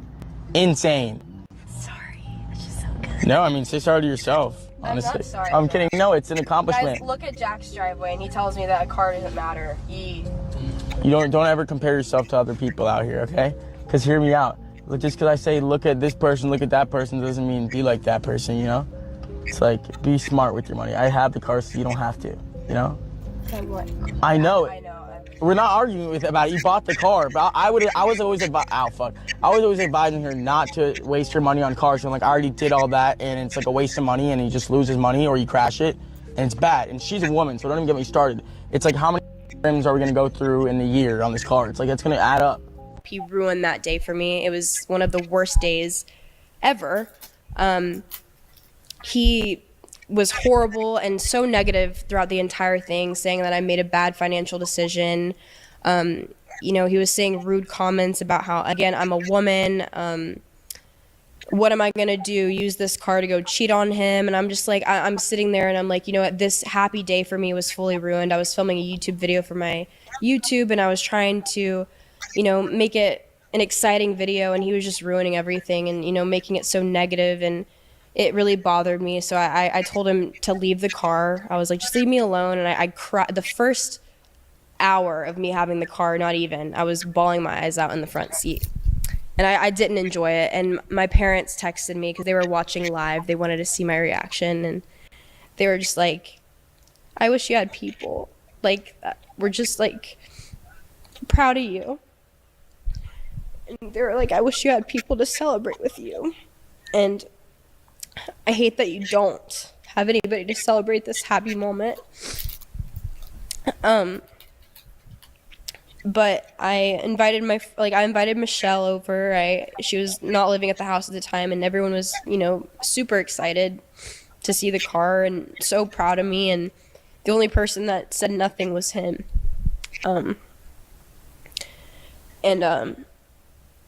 I don't know. I didn't know why he acted that way when, he bought people cars. He bought a lot of the girls' cars. He was very supportive of you and Owen buying cars. It wasn't a bad investment for you. I mean, a car is like, you buy them and then obviously they can depreciate or whatever. Yeah. But it's like, I wanted one car for myself and he couldn't even be happy for that. So, that same night, we end up going to the club, and I was drinking. Everyone What is up with him in the fucking club? No, he loves the club. He loves the club, and the whole time he would be in these clubs, it wasn't just for him to have fun, but he was just looking for girls to sign. And I think that's the shittiest part of all this is that I soon realized the game and the manipulation to all of this is like it wasn't he didn't love me and was interested in me. He was just wanting me to be a part of his business, and I knew once he had that control over me and knew that I was there, and like he held romantic leverage over me. If I was there and I dealt with him cheating on me constantly in front of my face, always disrespecting me, we weren't sharing a bed, I didn't have the girlfriend label, I wouldn't have stayed. But it's the fact that he used me being his girlfriend and us dating, he used that as leverage to get away with the control. And because he wasn't able to do it without that. I would not have been in that situation if we were not dating. And I wouldn't have been just some random girl that he signs and that is just around. Like, that would have never happened with me. So he obviously used that to his advantage. And as he's actively looking for new girls to sign and telling me how easily replaceable I am, I'm just so confused because I'm like, you used my money for the house you just bought. Even the cut that I get, the small portion of money that I get that's actually mine, you're still cutting into that and using that amount of money when I hardly have anything and you're taking everything from me. And I'm like, how can someone call me useless? And I ruin their life, but I make them money, and I'm giving them so much. Not only am I giving them, all this money, but I'm also giving them, the satisfaction of, taking my self-confidence away, making me cry. It wasn't a healthy situation in itself. So for him to act like that, take my money, and still act like this, I'm like, how do you not see it from my point of view? But I go to the club. He's obviously flirting with girls like how he always does, saying really mean things to me on camera, ignoring me. I was trying to talk to him for that entire night, and he just was like upset. I don't know. He was in a mood that entire day I got that car. He was just in a horrible mood and was so negative towards me. And I will also insert a clip of me that night. I was really, really sad. I remember saying, I feel like an idiot around you. Like, you've been negative to me all day. It'll play right now. Mckinley, I'm fine. like nothing happened. I'm not mad at you. I feel all day. But I have not. No, you're just like I have though. I have not, Mckinley. I'm just live streaming. It's fine. It's not like I'm not mad at you. Negative to me all day. It'll play right now. What? Mckinley, I'm fine. Like, nothing happened. I'm not mad at you. But I have not. No, you're just like, I have not, McKinley. I'm just live streaming. It's fine. It's not like, I'm not like acting towards you. No, it's whatever. You're trolling whatever. I'm not even trolling you. I don't even know what made you like start crying. I didn't stop so negative. I have not. I just like an idiot around you. No. Stop. All of this happened because, you know, it was the entire day of him making me feel like shit. But then once the stream ended and after this clip happened, we go home and I'm thinking, you know, everything's fine because as you can see in the clip, he's apologizing and saying everything's okay, nothing is wrong. I go back home and he's so furious at me. He's cursing at me, calling me a whore. Apparently there was a situation, you know, I was crying because of something he had said to me, and I was standing at a wall outside of the club, and he was right across from me, and apparently some guy had came up to me and asked me if I was okay because I was crying and by myself. Jack still has his eyes on me and he's watching this happen. But as soon as this guy asks if I'm okay, the guys step in and apparently start like beating his ass because of him coming up to me and talking to me. Who steps in? His friends. Jack's friends? Jack's friends. I don't know what's going on. I'm so confused. I was just crying. I just want to go home. I told Jack I'm over this. I want to go home. So in that moment, I didn't think anything was wrong with this guy coming up to me and saying, "Are you okay?" And then his friends taking care of the situation. I didn't know that he was upset. Wait, why did they beat his ass? I don't know. Apparently, they took it as he was coming up to me and flirting with me. I guess. No one was next to me when it happened. I just want to say, though, even if this guy went up to you and said, "You are absolutely beautiful," and walked away, he did not deserve to get his ass beat. Right, yeah. What? Especially out of fucking nowhere. Like, yeah, I felt like he was just being nice because I was crying and by myself.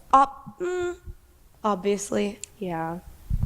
That's insane. So, yeah. So we go back home and basically he calls me disgusting. He was like, "You're fucking disgusting." And I went into the office, the other room, and I was laying in that bed because he told me to get the fuck out. He was disgusted in me. I was a disgusting person because I made him look like a cuck. And I was like, I truly, like, I don't know what to even tell you because I didn't do anything. Like, I'll FaceTime everybody. Everyone was with me. Everyone watched it happen. I'm on the phone with his friends. I'm on the phone with Michelle.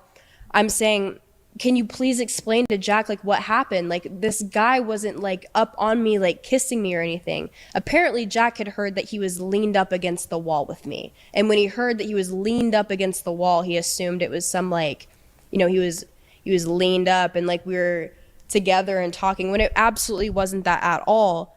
And that's what people were trying to explain to him. But he had this narrative in his head that, like, that's what had happened because his cameraman said that's what happened. His cameraman said she was leaned up on some wall with a random dude.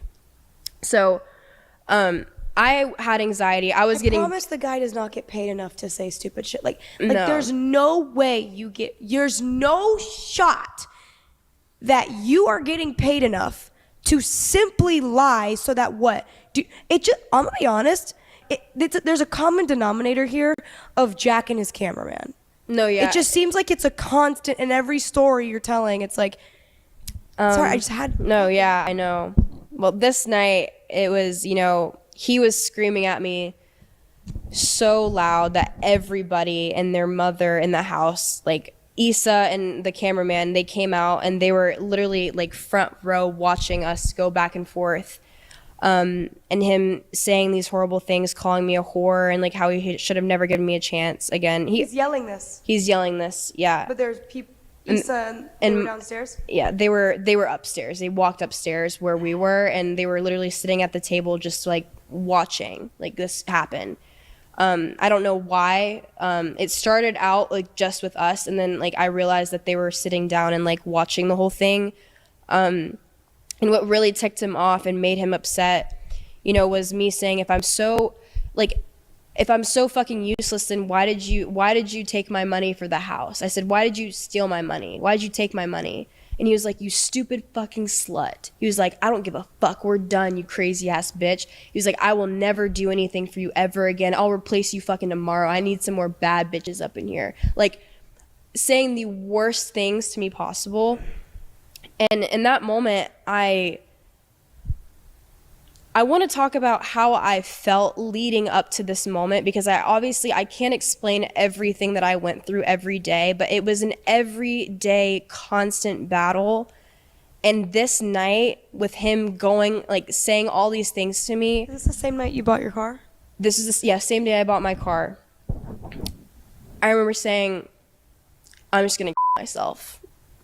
And I don't know why I said that. I don't know why that came over me, but in that moment, that's all I felt like doing. I was like, there's no other feeling that I've ever felt in my entire life, how I feel right now with everything that has happened to me. I just want to fucking die.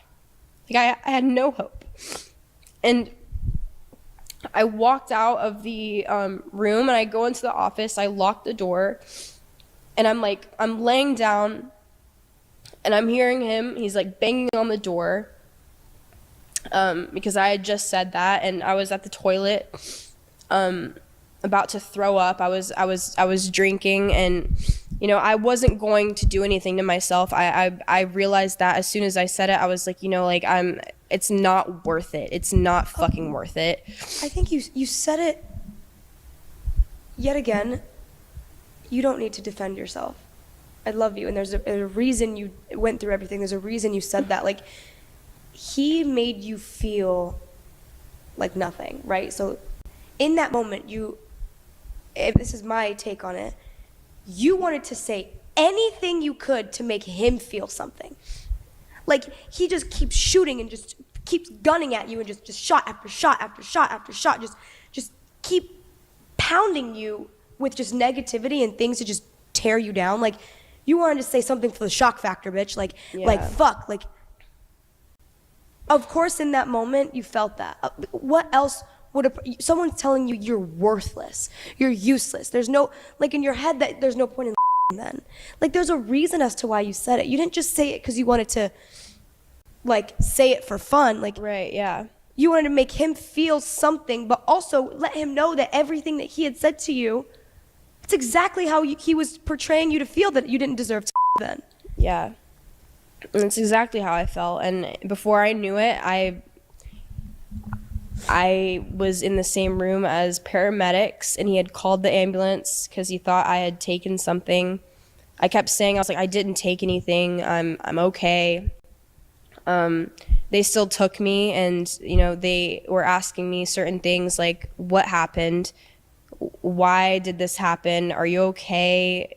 Do you want him around you? Like, I was like, I'm okay. I didn't take anything. I just feel really broken right now. Like, that's just how I feel.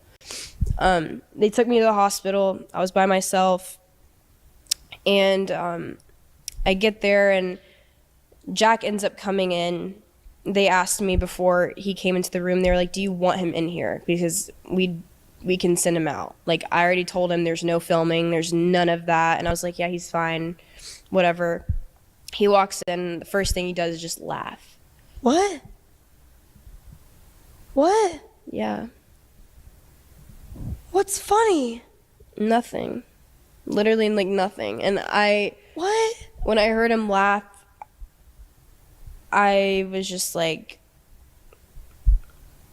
there's no hope. Like, it's constant validation, like, of how I've been feeling, and he didn't give a fuck. And especially in, like, the horrible moments, like me getting robbed, and, like, me, as his girlfriend, like, feeling that way. Like, I would feel like shit if my significant other felt the need to say that. Like, I'd be like, wow, like, I really need to change something about myself for them to react this way, But it was all just a joke to him, and I was just... How did you go home that night? What happened?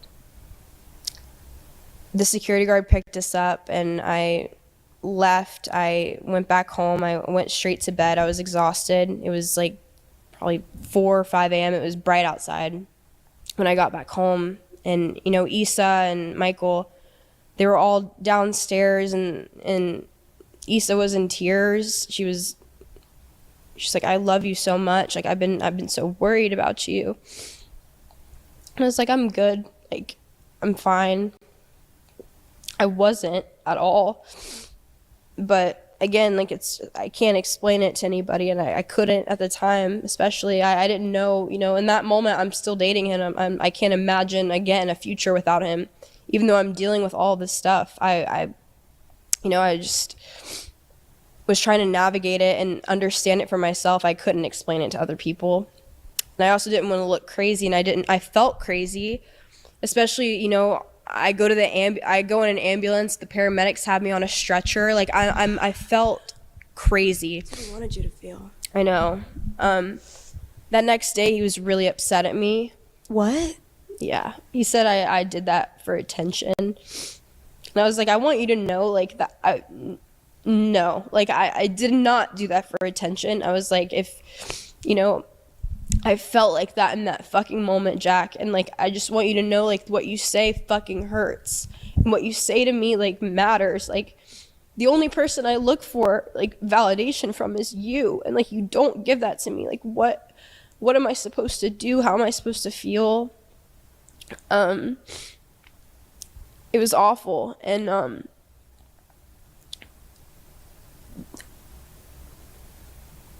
he started ignoring me. That whole entire day, he hardly talked to me. I felt like an idiot. I felt stupid for even saying something like that. Even though that, again, like, that's how I felt. I really felt stupid. He made me feel stupid. Again, it's invalidation of my feelings always. It was always me the problem, even though, you know, I was taking everything he said to me that night, not saying anything. And then, you know, me reacting that way was a problem, not what started it. It was never, like, what started the problem. But, you know, that happened, and then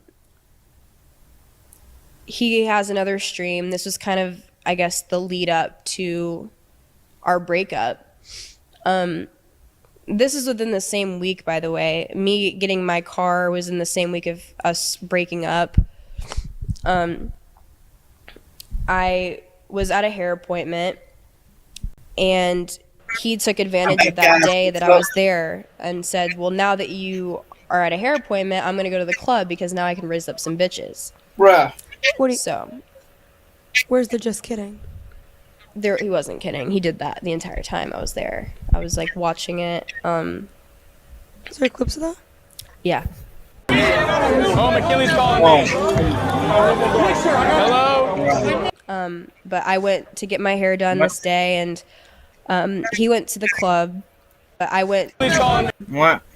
Is there clips of that? Yeah. Oh, Mckinley's calling me.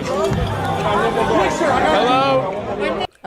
But I went to get my hair done this day, and he went to the club.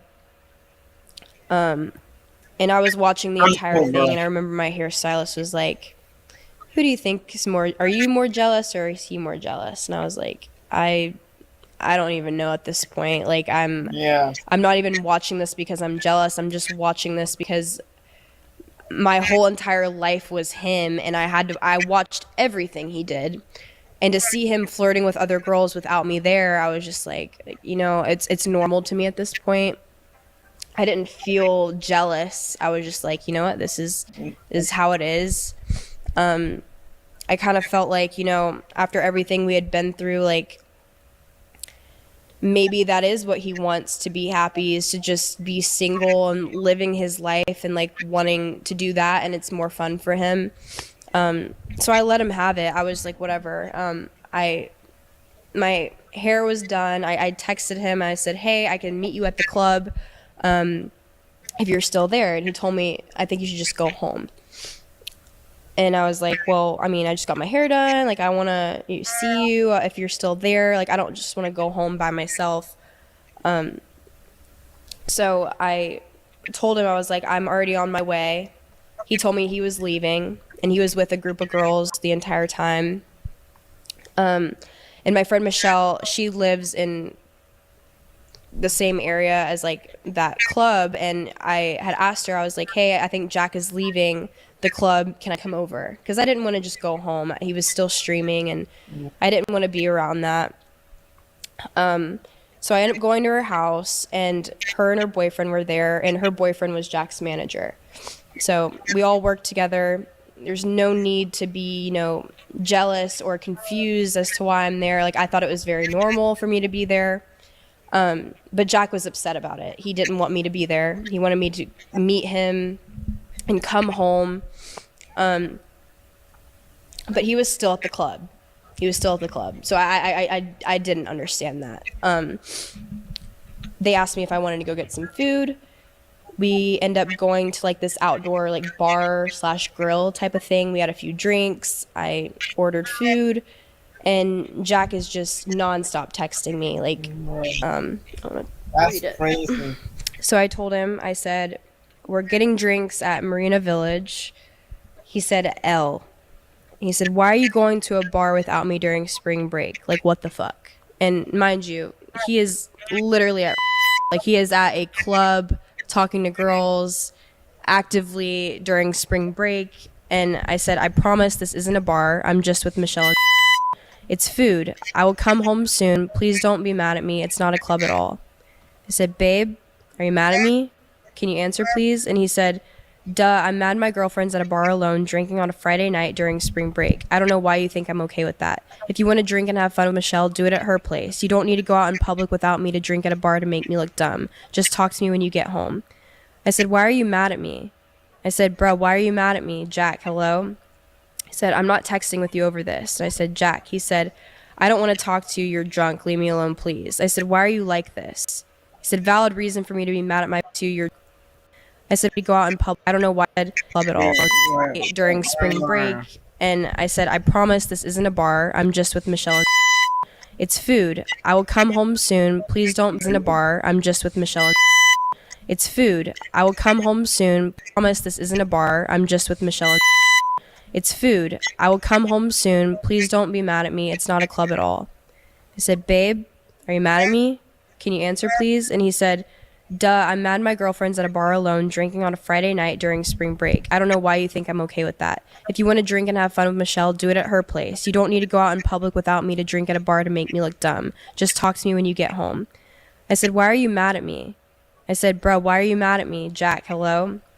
He said, I'm not texting with you over this. And I said, Jack. He said, I don't want to talk to you. You're drunk. Leave me alone, please. I said, why are you like this? He said, valid reason for me to be mad at my girlfriend for going to a bar without me in the middle of spring break to drink. Like, when has that ever been okay in our relationship? You're setting me up to make me look dumb as fuck. You have no respect for me. Stop calling me. I said, WTF, you were at when I had my hair appointment. It was around the same time, so you were at and I decided to meet up with Michelle and hang with her. Ended up coming to, I'm at her place. When have you ever gone, he said, when have you ever gone to a bar without me to get drunk? Never. So why is it all of a sudden okay? Especially in the middle of spring break. Like, bro, what are you doing? I said, Jack, I promise it's not a bar. I was with Michelle the entire time. Please love me. And then he said, doesn't matter. There's a million people down here for spring break and everyone knows who the fuck we are. It makes me look so stupid if someone takes a video of you out getting drunk at a bar without me. Like, what the fuck are you thinking? He told me I don't want to be on speaker and talk to everyone in the room. I said, I'm by myself. He said, I can't even trust talking to you anymore because you're always making our business everyone else's. This is why you can't even trust. I don't want to be on. What the fuck are you thinking?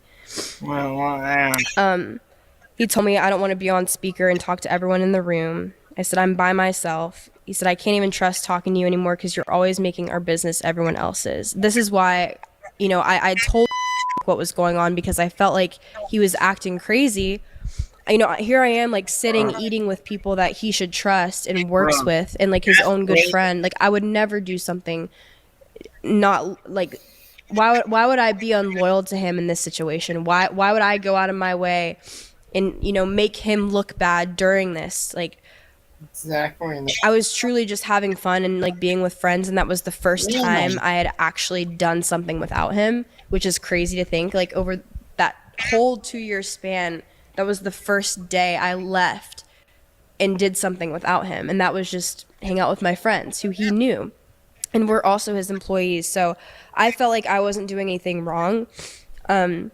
Again, he was at Rock Bar the entire time, at a club, actively flirting with girls and drinking. So I was just like, I don't know, the double standard is crazy. I don't know what I'm doing wrong. So I end up going home.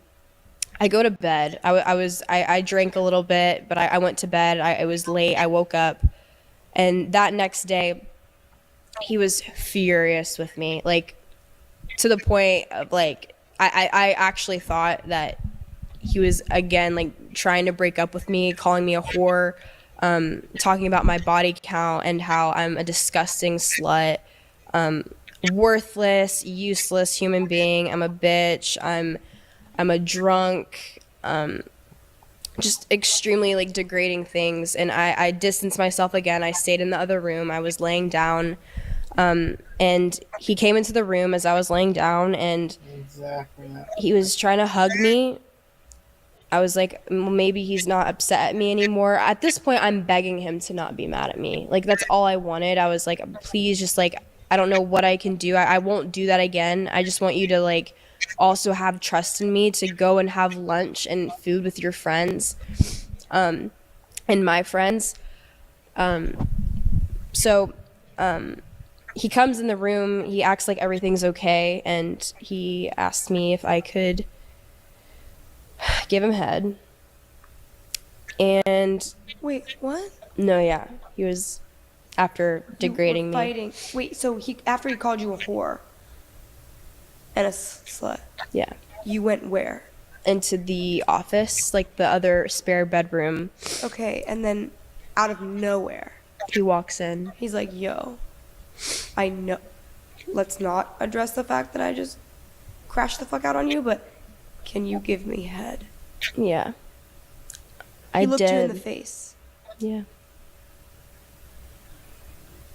Yeah. And in that moment, I thought everything was okay. And that was kind of why it was like, I'm okay, well, maybe this is, as sad as it is, I guess, like, his way of saying everything's okay. Like, we're good. I end up doing it. And as soon as, it's over, he gets up and gets on his phone and leaves the room. And I was like, okay, well, that felt like shit. Like, that was weird. And I leave the room, I go into the bedroom, and he was laying in the other bed, in our bedroom. And I was like, hey, and he was ignoring me fully again. I was like, yo, like, what happened? He's like, nothing. And then I was like, are you good? Like, I just sucked your dick. And then he was like, well, yeah, I don't give a fuck. I wanted my dick sucked. He's like, I'm still pissed. Yeah. So it all started again. It was, he made up with me to do that. And that was something, if, even though he was my boyfriend, there were times I didn't want to do certain things, and then he would be upset at me for not doing it. And He can suck my fucking dick. I don't give a damn if he's your boyfriend. I don't give a fuck if you've been married for 30 years. If you don't want to do something, you don't have to. he would be upset at me for not. There were times I didn't want to do certain things, and then he would be upset at me for not doing it. And He can suck my fucking dick. I don't give a damn if he's your boyfriend. I don't give a fuck if you've been married for 30 years. If you don't want to do something, you don't have to. And he can go burn in fucking hell if he wants his dick sucked.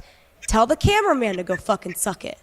it's true, yeah, I know. That is fucking disgusting. He is fucking... Yeah. And there's a lot about that. I just feel like whenever I was on my period, that was his week of getting head, and like I needed to do that every day, even if I felt like shit. And you know, if I didn't want to do something at a certain point, it was like I kind of had to, because he would say, you know, if I'm not willing to do that, he would go find it somewhere else. And what's the point of, like, you know, being with me if I'm not able to give and, you know, give him what he needs. I can't. But the period thing was like a huge thing. Like, he didn't care at all if I felt like shit. You know, that's something a man like doesn't understand, like how it feels to like be on your period. But it's like you don't really have. I didn't want to do that when I was on my period. I felt like shit. My stomach would hurt, and I would still have to work, and I would still have to, you know, get up and like do things, and you know, be there whenever he needed it to be, and not get sleep. And I don't know. I've so many things, but yeah, that was something he would fake make up with me to get what he wanted, and it was really upsetting. I felt very what happened used. right after that? Right after he was like, I just wanted my dick sucked.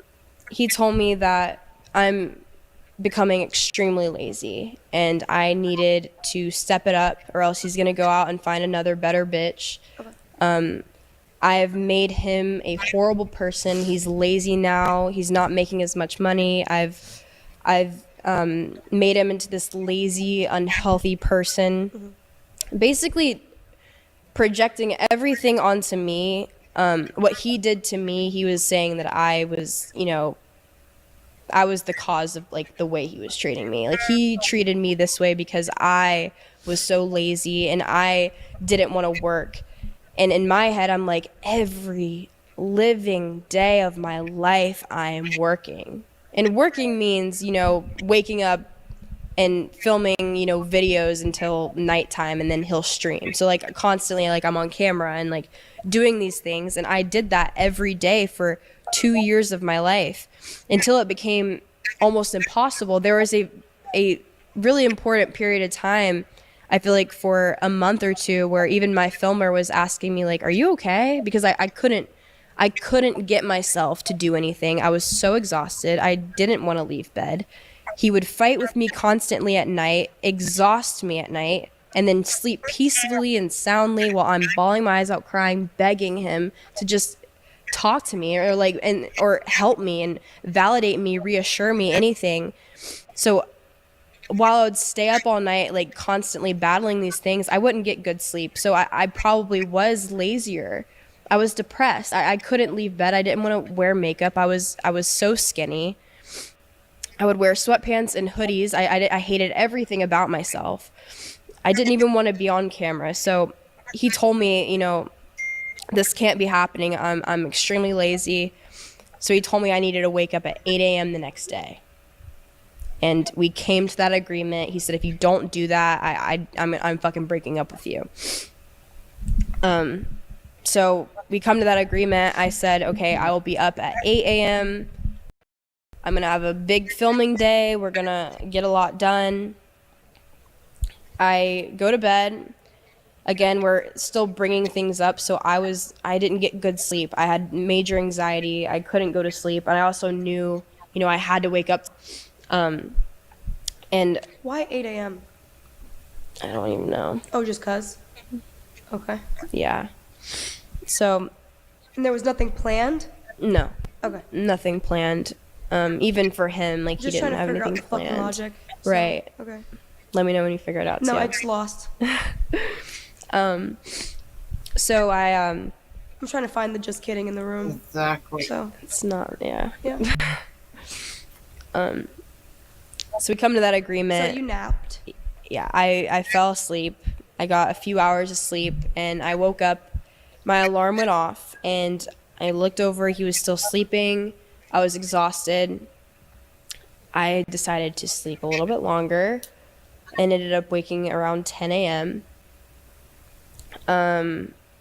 He was also awake, and, you know, I was on my phone about to get my day started. I was fully, you know, down to like film videos and all that stuff. I just kind of felt, you know, you can film a video at any time of the day, and I was just waking up, and so was he. So I didn't think anything of it until he was the one to bring up the fact, you know, it's do you see what time it is? Really make my life harder, I'm sorry. It's like I have to carry you through life, and you're my girlfriend. I have things I have to do every day. So you're supposed to help me through it. You should be so helpful with it. You should make your own videos all day long, and I was able to do my own thing, help everyone else with their stuff. I have to just help me and you now. It's a me and you game now. It's a full-time job. They're so helpful. You're really make my He was the one to bring up the fact, you know, it's do you see what time it is? Really make my life harder, I'm sorry. It's like I have to carry you through life, and you're my girlfriend. I have things I have to do every day. So you're supposed to help me through it. You should be so helpful with it. You should make your own videos all day long, and I was able to do my own thing, help everyone else with their stuff. I have to just help me and you now. It's a me and you game now. It's a full-time job. I want to do that though. So why don't you do it? Like what's stopping you? I get my shit done every day. I post every day. I stream every day. I can't rely on you guys every day. That's why I do my own thing. And No good morning. no, good morning. Oh, okay. No, it was do you see what time it is? And I was like, yeah, I'm about to get up. I'm sorry. I just I didn't feel good. I was really tired. He was like, look at you. He's like, you can't even do basic fucking things like wake up at 8 a.m. He's like, I am who I am surrounding myself with, and it's you. And I'm turning into you, and it's horrible. You're a lazy, useless piece of shit. Like, literally, it went from 0 to a fucking 100. And I get up, I'm crying. I'm like, Jack, stop saying these things to me. It's 10 a.m. It's 10 a.m. How are you crying at 10 a.m.? How can he do so? Like, how are you on go at 10 a.m.? Had he popped his Adderall yet? No. Oh, wow. No. But you know, I think what stemmed the fight and like what made him so angry was what led up to that, and that was, you know, the day before, that day was me and him getting angry at me for going to the place with Michelle. So that was another thing he brought back up, and what made it so much worse. It was like, see, you can't even do this fucking shit. He was like, you're a whore. Try to go find another guy that'll fuck with you. You have a fucking OnlyFans. Like, you're a piece of shit. Like, you're not all that. I'll find another bitch that'll make more money than you. Like, just saying things, tearing me down. And I remember all I said to him was, if I'm so fucking useless, then why do you take all my money? That's all I said. And that enraged him. He was furious. He stormed over to me. He was like, you stupid fucking slut. He's like, you're not grateful for shit. He was like, I should have never given you a fucking chance. And I'm brushing my teeth. I'm crying. There are tears coming down my face. And he comes right here and he's like, you're a stupid fucking whore, you fucking whore, and he's spitting on me. He literally, I could feel the fucking spit come off of his mouth because of how close he was to my face, screaming in my ear. And he pushes me as hard as he can into the wall. And I caught myself in my arm, which I have a picture of the bruise from the day after. He pushes me and from the day after. Damn. He pushes me and I caught myself, and he told me, he was like, oh, you flopped. He's like, stop flopping. I was like, I did not flop. I said, don't you ever fucking put your hands on me, ever. And he was like, I didn't fucking put my hands on you, you flopped. He was like, I don't give a fuck, you flopped. So I walked outside to the outside balcony after that had happened, and I just remember I was on my phone. I think I had texted Michelle on Snapchat, and I was like, bro, like, I need to get the fuck out of here. But before I could even like do anything or text my parents, he had came outside and he was like, you're just so annoying, like, to deal with. I'm trying so hard not to fucking punch you in the fucking face. I'm trying so fucking hard. It's taking everything in me not to fucking punch you in the fucking stupid face. And he's grabbing his fist. He's red as fuck. His eye, it was not the normal Jack I was so used to. It was so like completely different. And I was terrified in that moment. I was so scared. I didn't know if he was about to beat the shit out of me. We had guns. He would always make jokes and say like, I'm like, should we just ourselves, like I'll just you, I'll me, like just ourselves. The anger side of the I didn't know. He was so enraged. I didn't know what he was capable of, so I just knew I needed to leave the situation. I needed to get out. I when he said that he wished he could punch me in the face, or like he was trying so hard not to, I told him, I was like, we're done. I'm done with you. I'm absolutely done. I walk outside to my car, and that's when I called my parents, and I basically, I was sobbing to them. I was like, Mom, Dad, like, I'm done. Like, he put his hands on me again. This has been so horrible. Like, he's not getting better. It's getting fucking worse. I didn't know what to do. And they're like, McKinley, we love you. Like, if you want to come to Vegas, like, come to Vegas.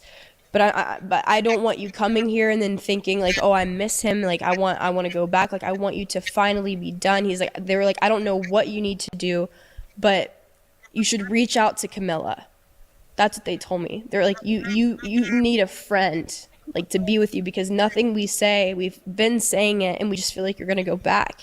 And it's so true. Like, every time I've been with them and we would get into horrible fights, I would run to my parents. I would always run to them, and they were there for me. And they would say certain things, but like, you know, I know myself, and if I would have went to Vegas, I don't know the situation I would have been in if I would have been wrapped back into it. But I texted you. I got off the phone with them, and I texted you, I love you. It was like all I wanted to say to you. I didn't want to explain anything else. I just wanted to say, like, I love you. And then I called you, and that's when you were involved in everything. And I was like, he did it. Like what you had said, like, when you told me, if he ever lays a fucking finger on you, like, let me know. Like, it's done. And, like, I was like, it did it. He did it. And instantly, you were like, come to my house. Like, we'll figure it out as we go. Like, you just need to get out of the situation. You just leave you told me to leave everything behind. I that's what I was worried about. I was like, I have so much stuff. But I just knew I needed to get out. I walked inside after I had gotten off the phone with you, and I grabbed a bag. I had to Instacart a suitcase because he had taken all my suitcases and put them in the new house he had bought. And I was just packing my bag. He was outside on the phone. I don't know who he was talking to at the time, but he was outside in the backyard. I could see him on the phone with somebody. And I was just quickly packing a bag, like, as fast as I possibly could, just trying to get out of the situation, because I've tried to leave many times. There's only so far and so many places I could go. Like, when I would threaten to break up with him and we would get into these fights, and I would be like, you know what, it's not worth it. I think we should break up.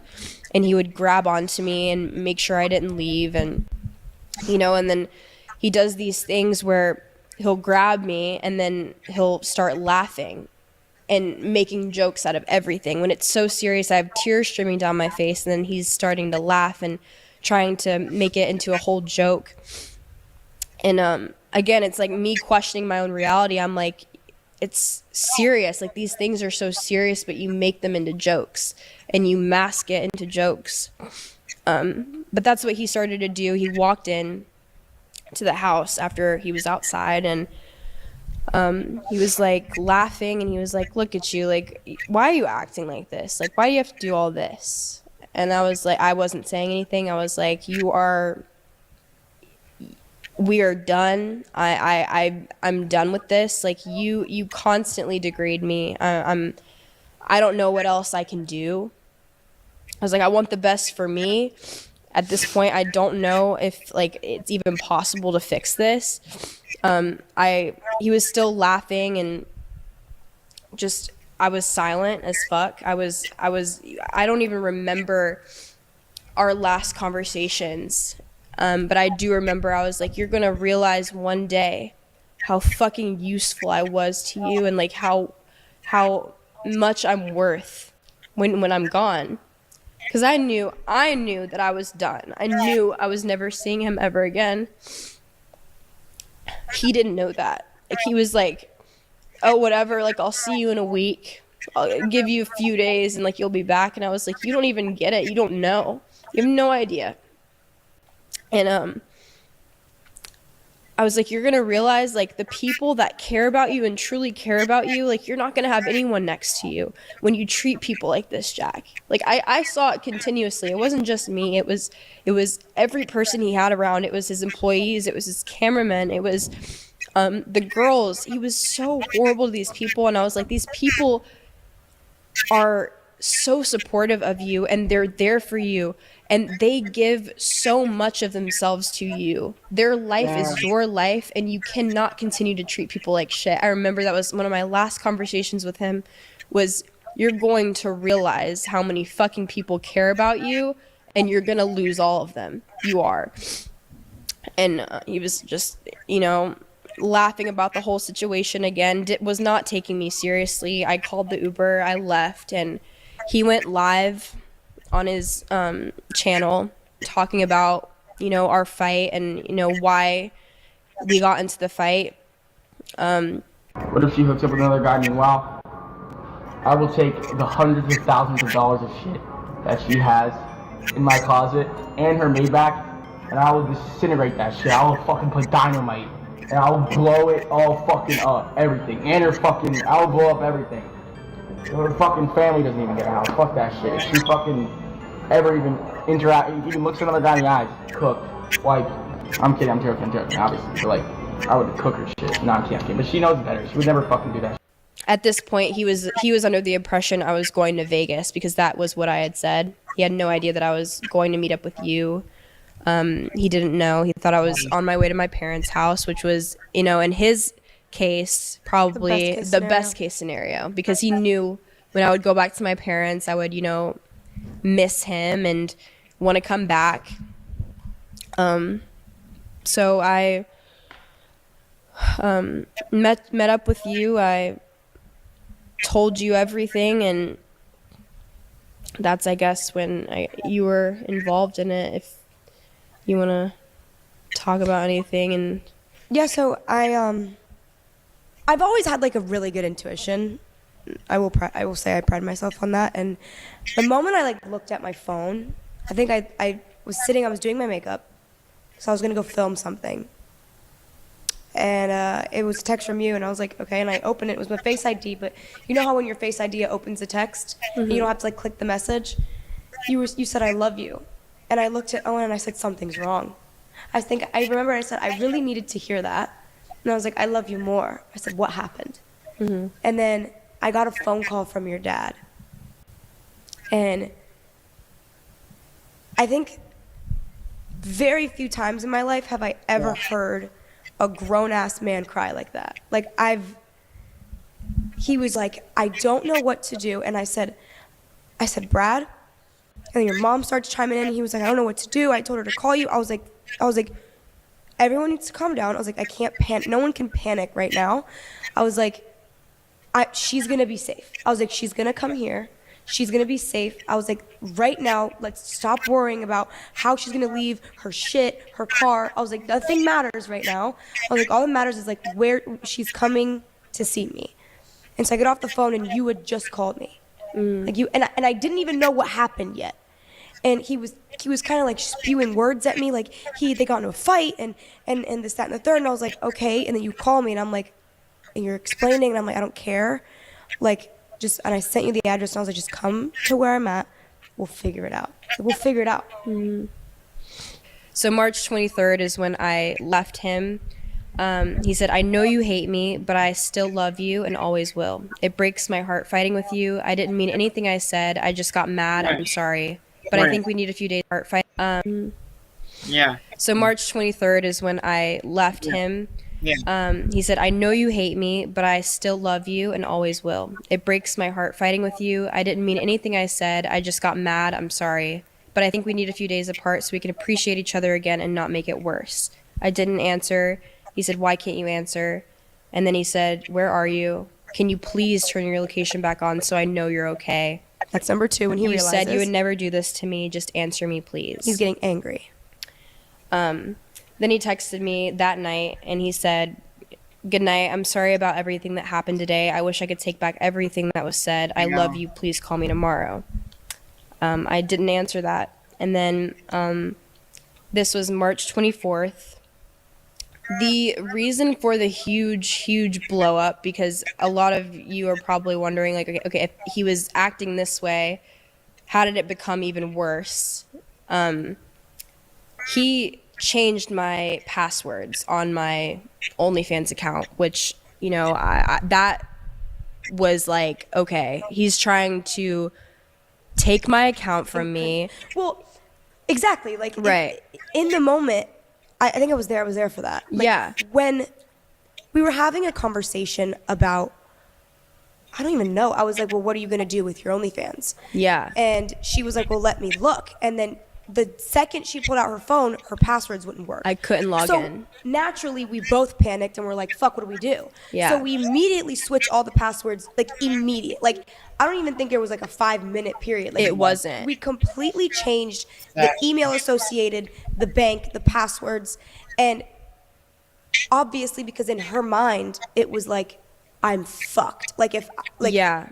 everything in the balance is going to be gone if I don't go and switch it. So then this is where everything really started. He said, I changed your OnlyFans password on both your accounts, just so you know. And he said, if you don't answer, your OnlyFans account is going to get shut down. It's an emergency. Why the fuck are you ignoring me, Mckinley? I'm so fucking stressed out. I don't know what's happening and you're ignoring me. By the way, this is after I decided to change my password, so he was logged out of my account. Yeah, this is when he, like, I think found out, like, I changed the passwords she changed back. the password. He said, wow, you're insane. I see what you're doing. This is probably your plan all along, you fake-ass bitch. Use me to get where you want, then dip.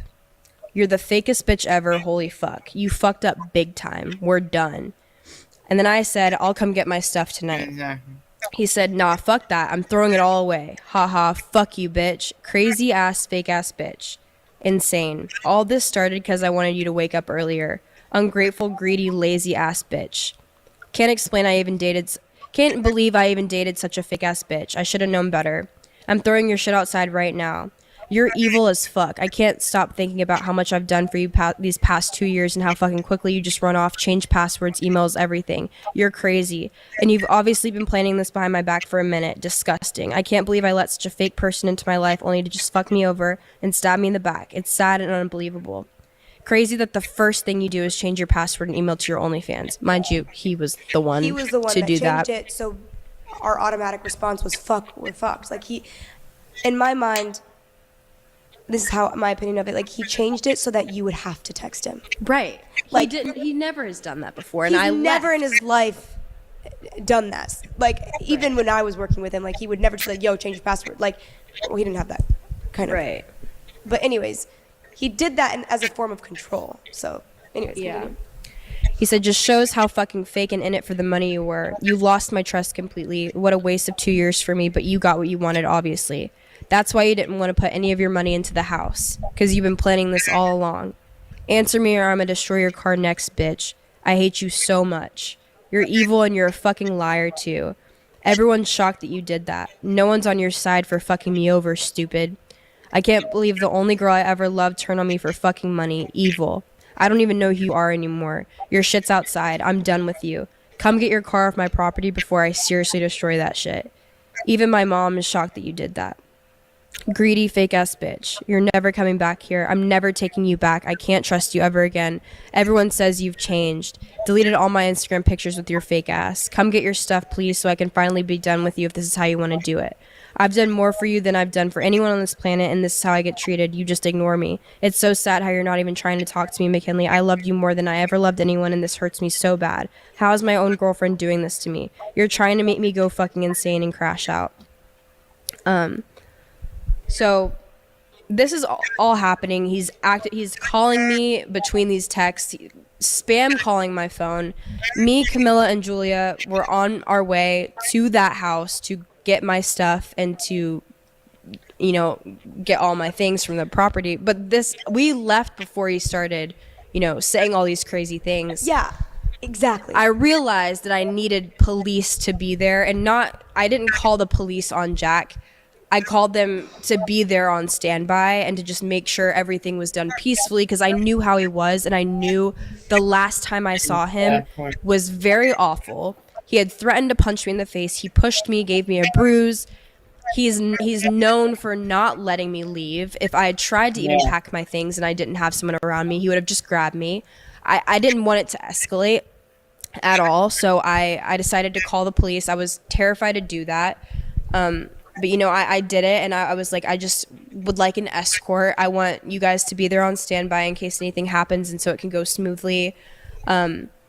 Also, I wanted to mention he had my social security number, birth certificate, passport, all in a safe. And I didn't know the password to the safe, and he had a camera towards the safe. So I felt like I had so much stuff I needed to get from the house that were so important. And there was no possible way I could have been able to get that on my own. There's no way. So the police get there.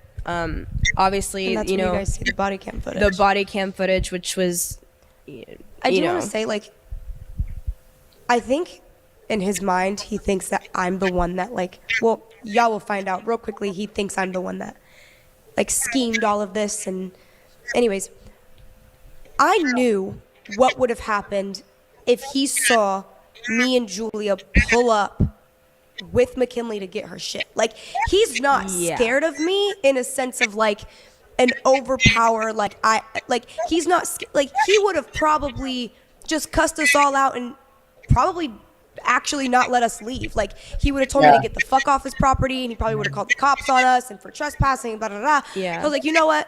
She asked me and Julia to be there. She was like, can you just be there? Like, and I was like, I don't think that's a good idea. So we had a mutual friend that he didn't know. And I think that that's the part where you guys see in the body cam footage, Mckinley was with a friend of ours. And me and Julia are in the cut. Like, we went up the block and we parked the car.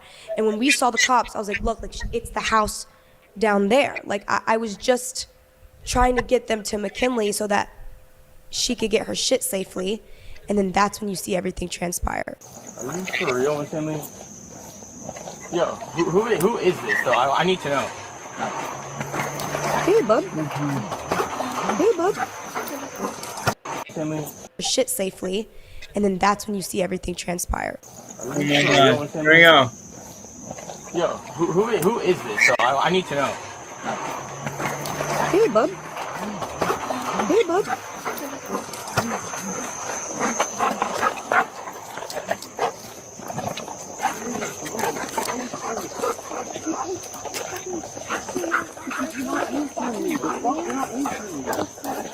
Because you're not fucking answering me. Like, you're I can't believe like you made me come down to this. Yes, you wouldn't answer me. You called the cops before you fucking talked to your boyfriend?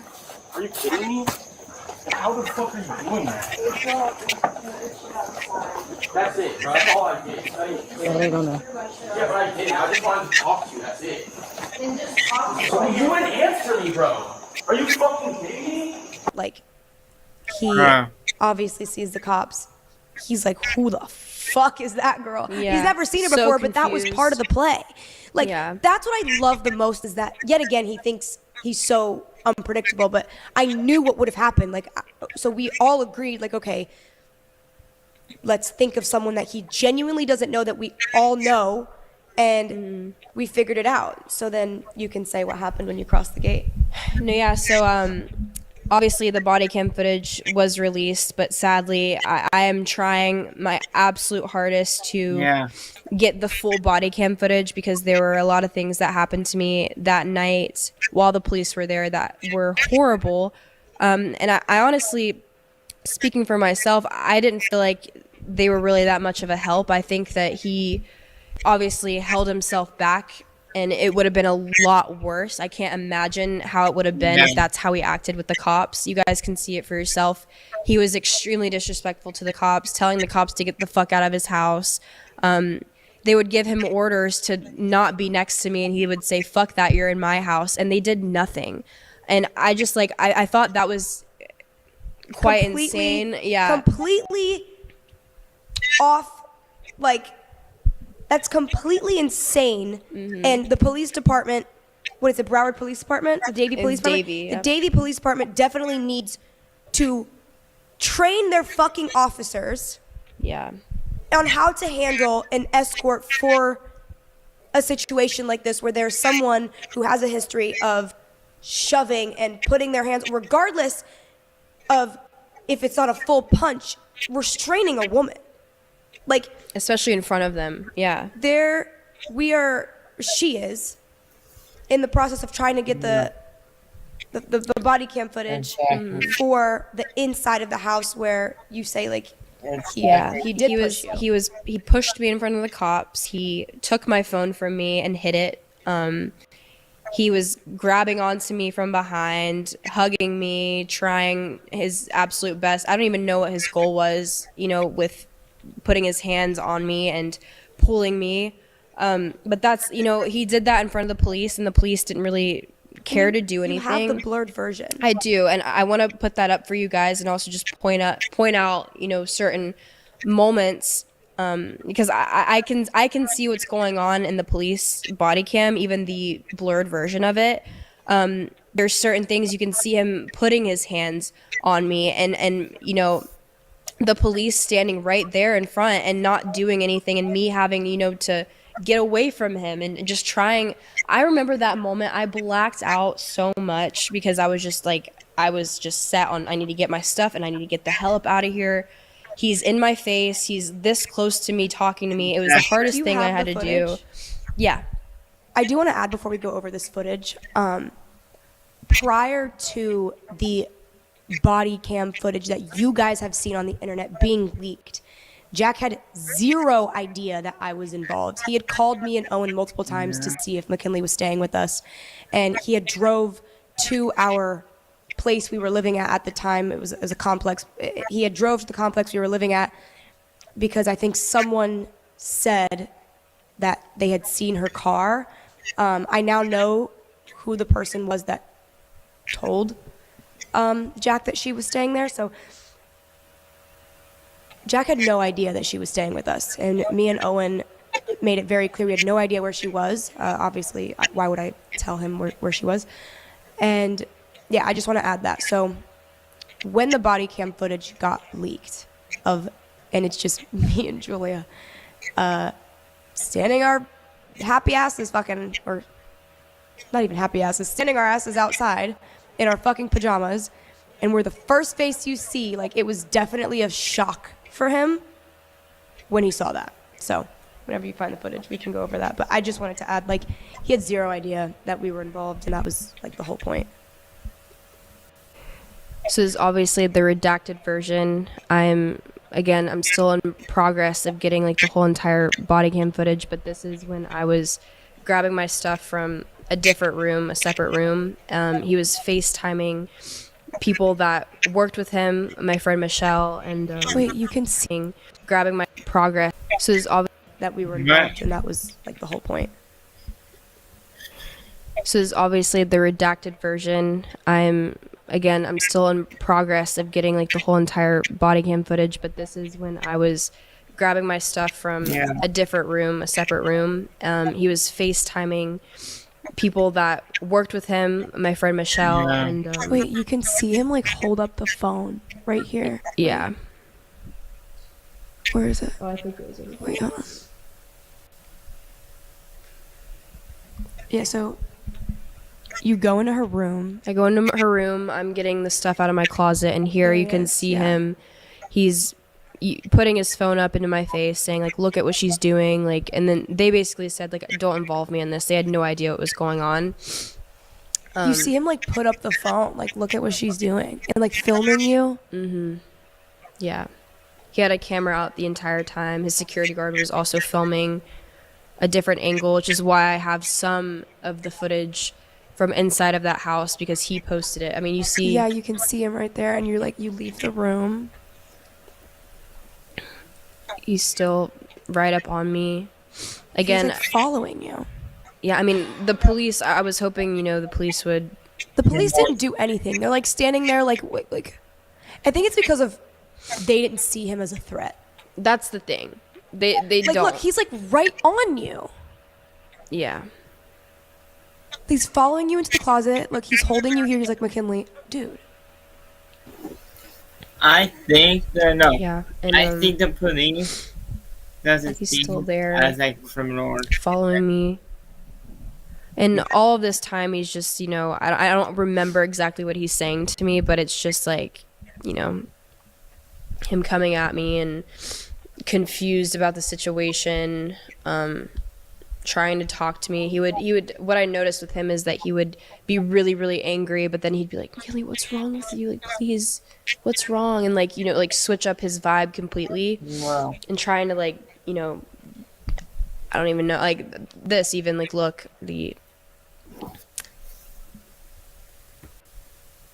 Oh yeah, he's like yelling at the officer. And he grabs you. He literally he was holding you right here. yeah, He's holding you. yeah. He's holding you. What the fuck are the cops there for? Honestly, idea. genuinely, shame on you, Davy fucking police. Honestly, yeah. You guys need to go into bro. some serious training. It doesn't matter what the fuck the person looks like. If in your eyes they don't deem to be a threat, it doesn't mean that they're not a threat or have never been a threat. Yeah. In that scenario, Jack should have never even have been this close to her, one, nor have ever touched her.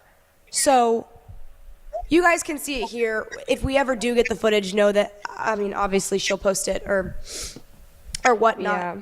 As you can see, he's the person in the green shorts. But he did go, you know, he posted his angle because, like I said, I don't have, like, all of the footage, but I do have some of the footage from inside because his security guard was filming him. Slow down so I can be with you. Here we go. Get out of my house. Here we go. I didn't say you can come in. She's letting us in. She doesn't own this house. I didn't say you can come in my house. Her address is I don't on care. here. She's a resident here. I don't care. You guys aren't allowed in my house. We're not here to have a hard You guys aren't time. allowed in my house. I'm sorry. She lives here. Who gave you? She did. She doesn't own this house. Just because she lives doesn't mean she gave you permission to. Stop acting like this. Bro, you called the cops on me in my own fucking house after I've done everything for you. And again, I also think his security guard is absolutely 100% an enabler. From what I've seen, I just think that, you know, him being a security guard, He's on his payroll. he's on his payroll, And and everyone on his payroll is gonna just. right. So he had his phone out, he was recording, and I have some of that footage. He went out of his way. I didn't want any of this online. Like, I did not want any of this online, and that's why when I saw the body cam footage on TikTok, I had a panic attack because I'm like, I'm not ready to talk about anything. This is going crazy. Like, people know what's going on. I do want to add too, though, like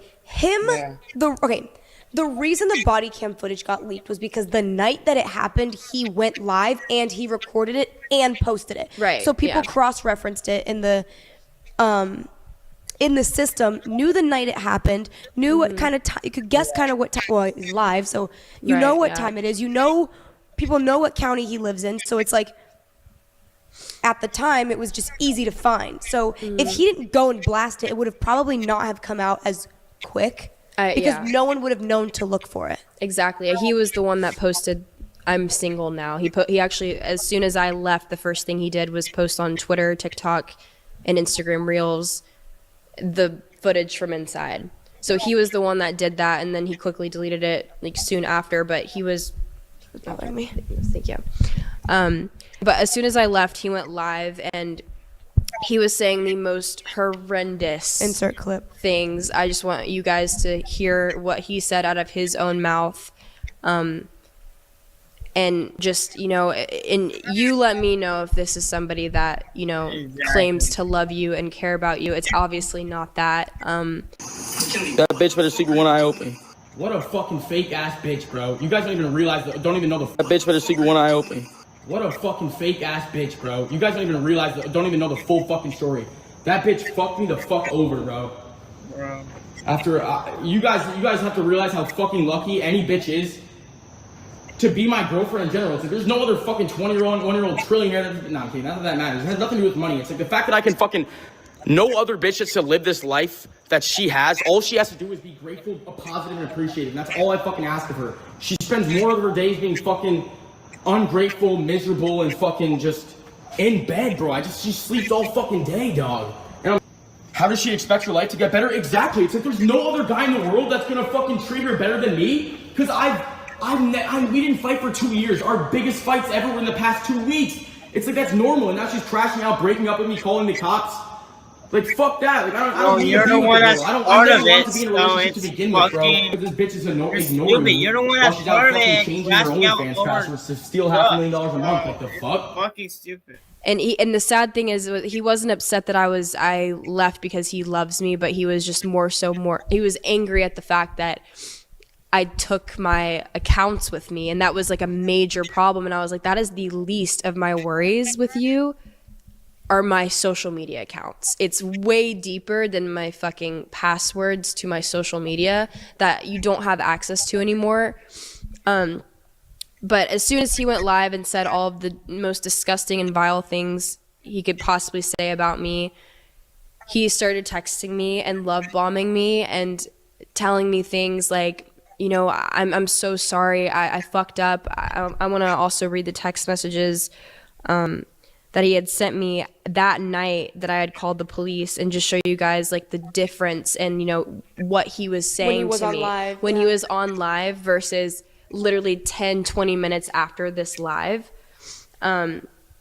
He said, "Can we still talk, please, McKinley? I love you so much. I can't never speak to you again. You mean the world to me. It can't end like this. You know that. I just want to hug you again. I'm so sad right now. I feel like you never loved me. I just want to be with you again, McKinley. I plan on spending the rest of my life with you. I don't want to be with anyone else. I just wish you talked to me today so none of this happened. Can you please just say something? Please talk to me. I can't go to sleep without speaking to you at least one more time. Please just talk to me. I love you." And the reason I got so mad, because I feel so fucking helpless, McKinley. I can't even talk to my own girlfriend no matter how hard I try. It's the worst feeling ever. I can't stop thinking about you, and it's making me go insane. Just please call me. I can't sleep until you do. So I was saying anything I can to make you come over so I can talk to you, because I wanted to talk to you so badly, but nothing was working. So I kept going further and further. I didn't mean to. I'm just so emotional right now. You don't understand. I have no one else but you. I'm all alone. And this was my response to Jack after this. I said, "Where do I even start? Jack, I poured so much of myself into trying to help you grow, and what makes me so sad is you never noticed how hard I tried. I put your feelings above my own. I gave you my trust, and I stayed. I was so in love with you. For a very long time, I was terrified to lose you, and the thought of not having you by my side made me sick. I never imagined this moment, but I realized holding on to you was slowly killing me, and I ignored my own boundaries to make this work. I hope everything you continuously said to me and made me feel was truly how you felt. I can't look past that, but one day you'll remember the girl who loved you so much that she forgot how to love herself. You lost the girl who did everything for you and who was always there for you when no one else was. I stayed by your side even though you shot me down with your words. I stood by your side even though you didn't appreciate me. I stayed by your side and tried to understand you when I needed you and you weren't there for me. I hope you remember the times I stood by you even when things were falling apart. I would wait around for you and you treated me as if I was replaceable. The only thing I ever wanted was for you to love me, but the same way I loved you. But I realized it didn't matter. You assumed I'd always be around and stick by your side like I always did. I spent so long questioning my worth, doubting who I was, but it was never me that was wrong. It was the situation that was wrong. I'm taking a step back after realizing how I kept letting you disrespect me when all I ever did was love you more than I loved myself. I'm going to start focusing on things that bring me peace instead of things that bring me pain. Maybe my absence will bring you the peace my love can never do for you. I'll insert, the rest of the things he was saying. I want to... And you can pause and read it. Yeah. He said, this is one thing I want to say. Okay, so he was texting me for, a little bit saying, he couldn't live without me, he was saying, I want to... And you can pause and read it. Yeah. Let me pause this and actually read it to you guys, because this is actually a stream after all. I know that we still have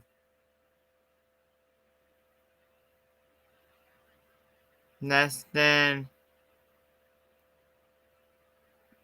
an hour left of this, but let me read this to you. I don't even know what to say. I never knew you felt that way, and I just wish to communicate better with me. So I know that cause whenever Whenever you get mad, you never talk to me or tell me how you feel, and it gets me more and more upset. Gets me, but there's so much more that in that message, and it way deeper than that all of it. And I said, couldn't be more sorry. I love you so much, McKinley, and I just want to be with you so badly. Just you feel just wrong. Please call me. That all I ask. I won't raise my voice or anything. I love you so much. I'm just so heartbroken right now. I don't know what the Doherty have to do. McKinley, please just talk to me. Can we just try to call, and if you don't want to talk, you can hang up on me. He said, "Oh, this That's is something I want to say." That's what it basically said. So. Okay, so he was texting me for, a little bit saying, he couldn't live without me. He was so heartbroken. He just wants to call me and talk to me. So I ended up, this was a weak spot, heartbroken. He just wants to call me and talk, saying, he. Okay. Let me read out some of these messages. I know I'm just making this worse, but I can't stop. I love you so much, and I need to talk to you, please. I love you so much. I can't stop crying. Please call me, please. He couldn't live without me. He was so heartbroken. He just wants to call me and talk to me. How are you able to not talk to me, McKinley? This is killing me, hurting me so much. We love each other so much. Just 48 hours ago, and can't end that fast. I would say. I will never say anything mean to you ever again. Okay, please, I can't lose you. You're the last person I have. Please, I just need to talk to you. Even if it's 5 minutes. You're giving me no hope. Then I say something out here. So I ended up, this was a weak spot for me. I ended up calling him and answering his phone call. Okay, I'm basically going, how after 2 years of being with me and everything we done together, able to sit here and read all my text messages without responding and decline all my calls when I'm breaking down here. It took me so bad. I would never do this to you, McKinley. You can at least talk to me. After all, I'm done for you. You don't even care. I appreciate you more than you can imagine. And I show my appreciation in a very differently than most people. And I wish you saw how much I truly care about you. I would do anything for you, McKinley. I love you more than anything on this planet, and I can't live without you. And it's not that I was, I saw anything like changing and like how I felt about the whole situation, but I did know like how much it was bothering him, and I still had love for him. Even though he treated me like this, like for some fucking reason, I was like, I want to hear what he has to say. It's like I wasn't expecting all of this to happen. I wasn't expecting, this to be the time that I'm like finally done with everything. And you know, I decided to talk to him, and soon as I was talking to him, like he was very nice at first, but then it started to become a lot more again, just angry and mad at me. And he asked me, he was like, well, just give me your OnlyFans password. That's all I asked. And I said, do not ask me that question. I'm not sending you anything. And he would crash out and say, why? He's like, this was your plan all along. Like, you used me. And then I hung up, crashed out. I hung up, and he said, no, please don't do this. One more second, please. McKinley, I'm going to do something terrible to myself if you don't. Please, I can't. No way this is happening. Please, I'm begging you. McKinley, please, I'm about to drive down there. I'll be there in 10 minutes. Please don't do this to me. He said, deadass about to take all my I don't give a fuck anymore. And you don't care enough about me to talk, so there's no point. I said, I'm going to call the police then. And he said, just call me, please, please. McKinley, please don't do this to me. Otherwise, I'm doing it. Fuck this shit. I can't live like this. I can't believe I'm doing this over a girl. Otherwise, I'm doing it. Call me, please, please. McKinley, please don't do this to me. Otherwise, I'm doing it. Call me. Deadass. Okay. I'm gonna call the police then. Just call me, baby. Please, please. McKinley, please don't do this to me.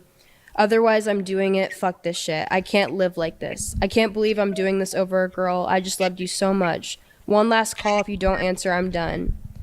When you tried to kill yourself last week, it was the scariest and worst day of my life. Now I feel the same way, and you don't give a fuck. You never loved me. Oh my God, there's no way. And I said, you can't say that. I'm going to call the police. He said, just call me. That's all I asked. Don't make me myself. All you have to do is call me. Yeah, he said, please don't call the cops on me. After I got off the phone with him, and I basically, you know, I told him, I was like, we're done. And I hung up the phone. He was, you know, threatening. And when I wasn't reacting to that and, you know, wasn't giving him what he wanted, he kind of flipped it, and he was like, when you try to do that, I cared, but like you don't. Which like I was worried about that, but I also knew, you know, like he's only saying that for me to go and see him. He loves himself too much. He does, and I knew that. That's one thing I just kept telling you. I was like, he's not gonna. McKinley was like freaking out. She's like, is he gonna do it? I said, no, he's not. Yeah. And I told her, I said, if you feel like he's going to do something like that, you need to call the police for his own safety. Right. Because you can't save him. I know. Yeah. Well, after this, he decided to just come down to where Camilla was living, which is where I was staying. Someone had told him, like what Camilla was saying, he knew where I was, but he didn't know the apartment I was in. He didn't know like exactly where I was, but he knew like the area. And at the time, we were renting a place at the SLS, which is like not super far from where I was at, and he was staying there in hopes that I would meet him there and talk to him. I told him that, you know, I would be down to meet up with him just for him to leave me alone. I was like, listen, Jack, we both need space. Regardless, if we talk, if we don't, I need you to just leave me alone and not talk to me. I don't want to talk to you. I was like, nothing will come out of that. That's good. Like, absolutely nothing, especially after everything that had happened, after everything that he had said. It wasn't even what I had been dealing with for the past 2 years, but on top of that, with what he said to me and about me online, dragging my name through the mud, as soon as I left with the police without even getting an opportunity to just like even talk to him without everyone knowing, I was like, there's no saving us, Jack. You fully.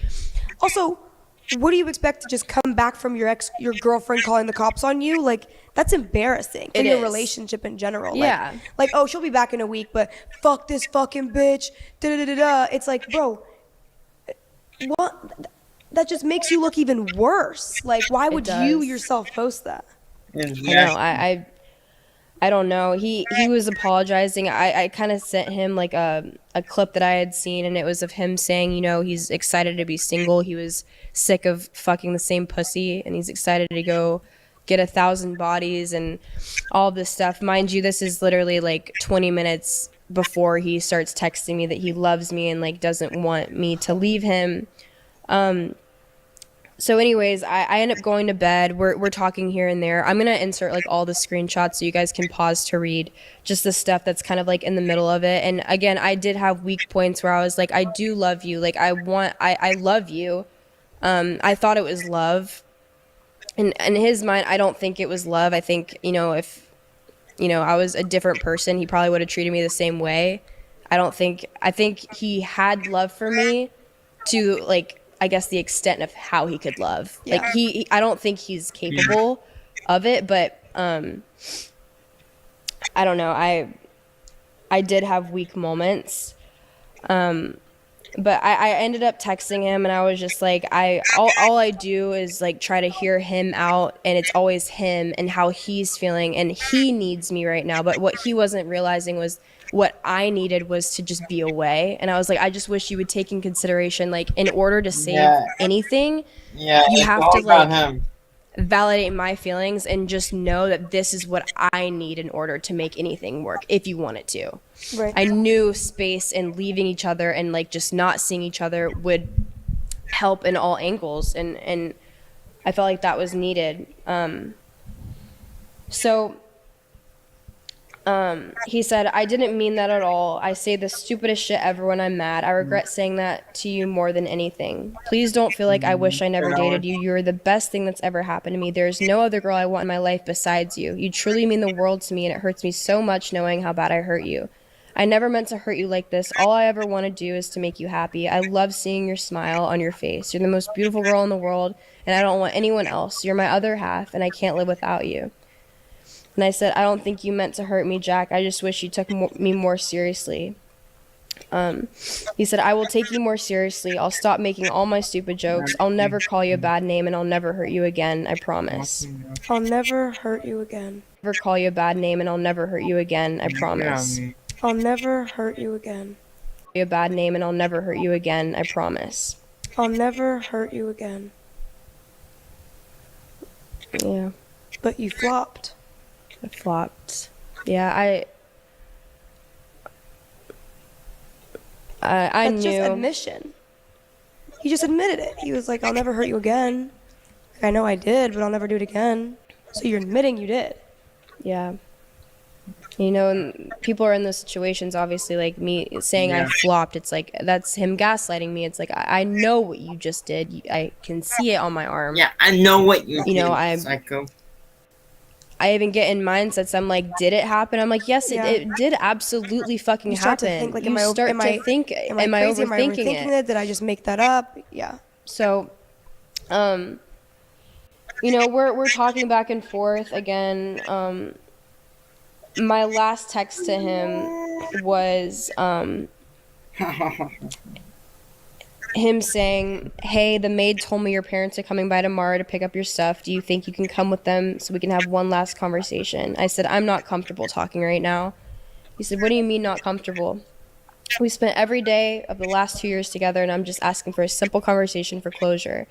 This is so not you, Mckinley. It's breaking my heart. I really loved and cared for you more than anyone on this planet. You're the only one that really saw that, because I never like to show my emotions to people, especially my loving side.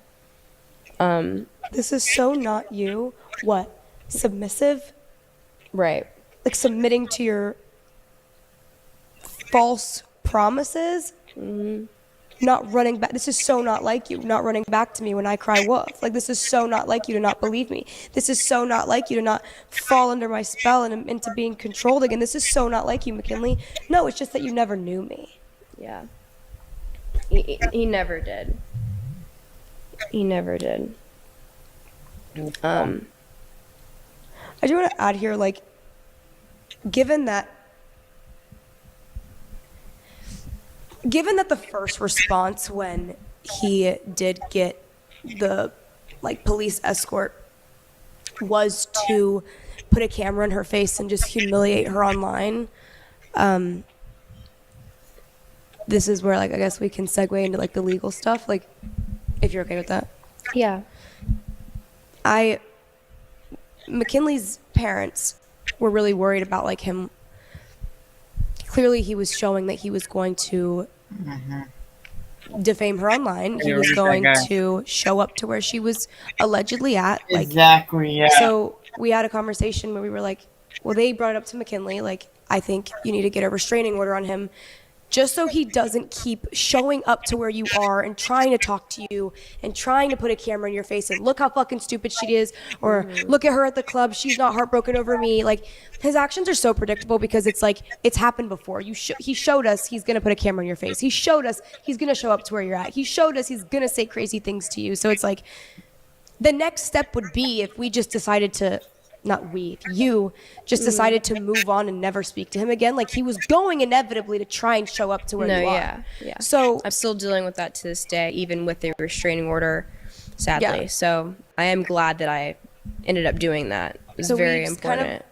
I was there. I was like, you should do it. Like, I didn't force you to do it, but I really advised you to, because I know how much worse it could be when you're just trying to live your life and we're out and about and just pulls up, put a camera in your face. Like, that shouldn't be your healing journey. That shouldn't be a part of your healing journey, regardless of, now we are in the process.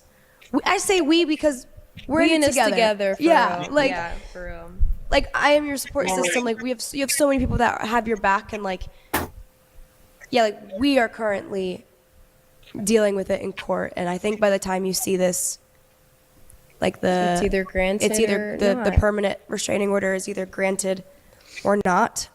But regardless of that, I don't believe a judge dictates your story. I don't think, regardless of what one judge says, it doesn't dictate your truth.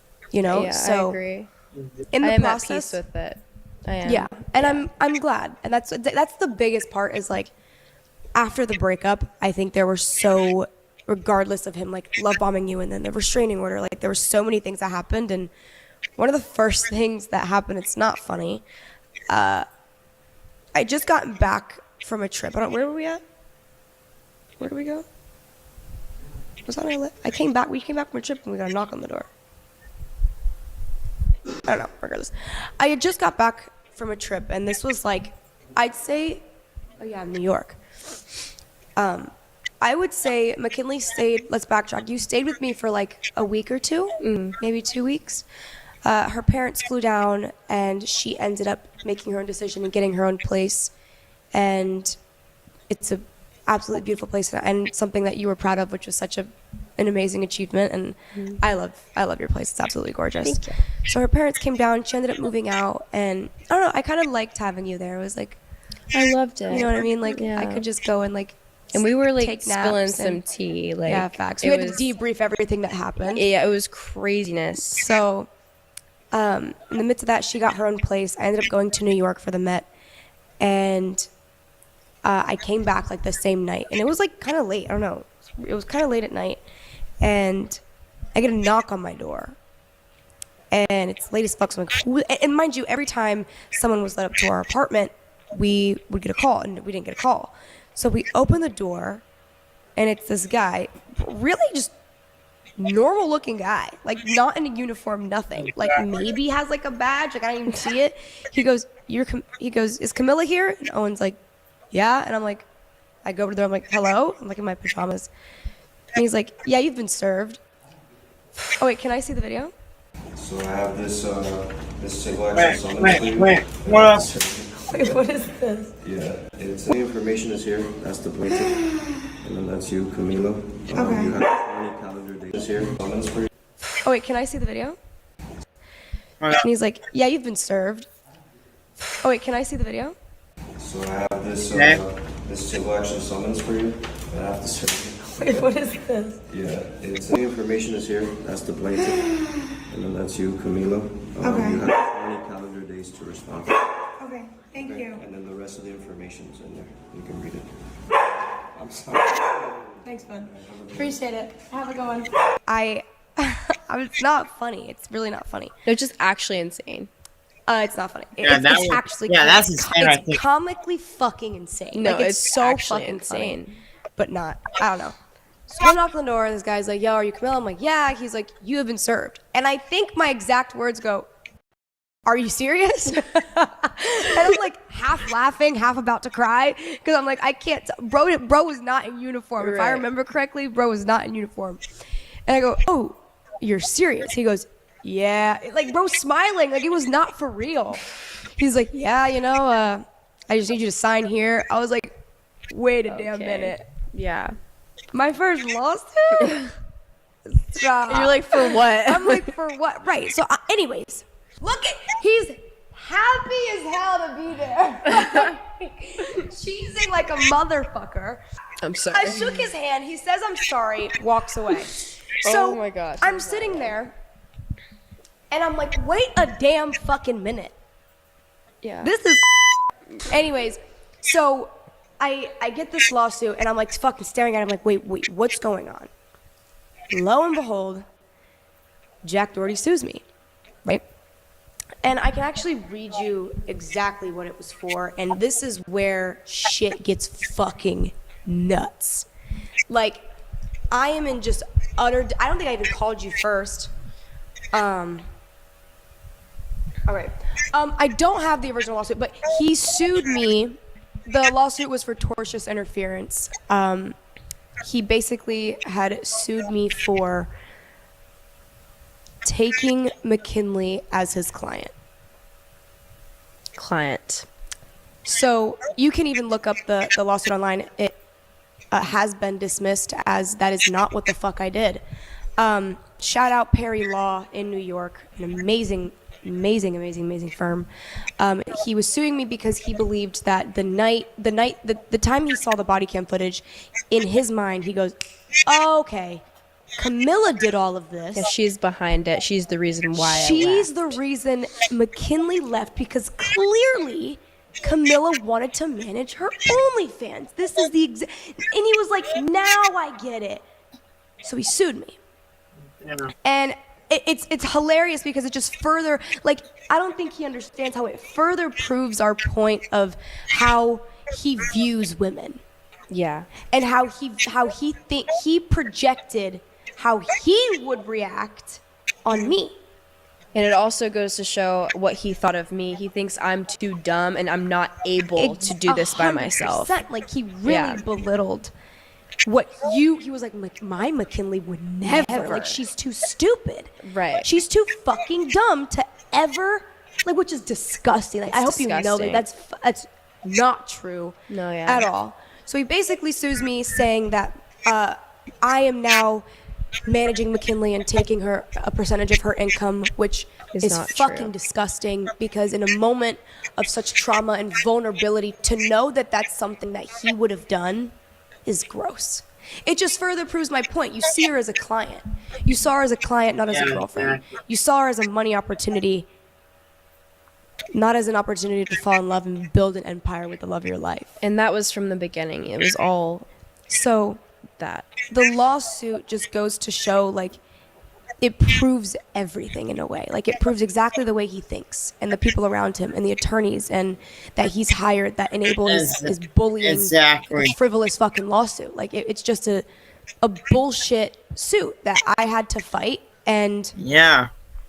I wrote a very beautiful, or my attorneys wrote a very beautiful letter, in which I don't know if it's public record or not, but we sent the letter to his attorneys, and we never really got a response back. The only ever notice I ever got was from my attorneys let me know, like, hey, we sent the letter. It's a 30-page letter. It was fucking beautifully written. And we get a call, like, maybe 10 days later, and he filed for a motion to dismiss. So, easy win. W.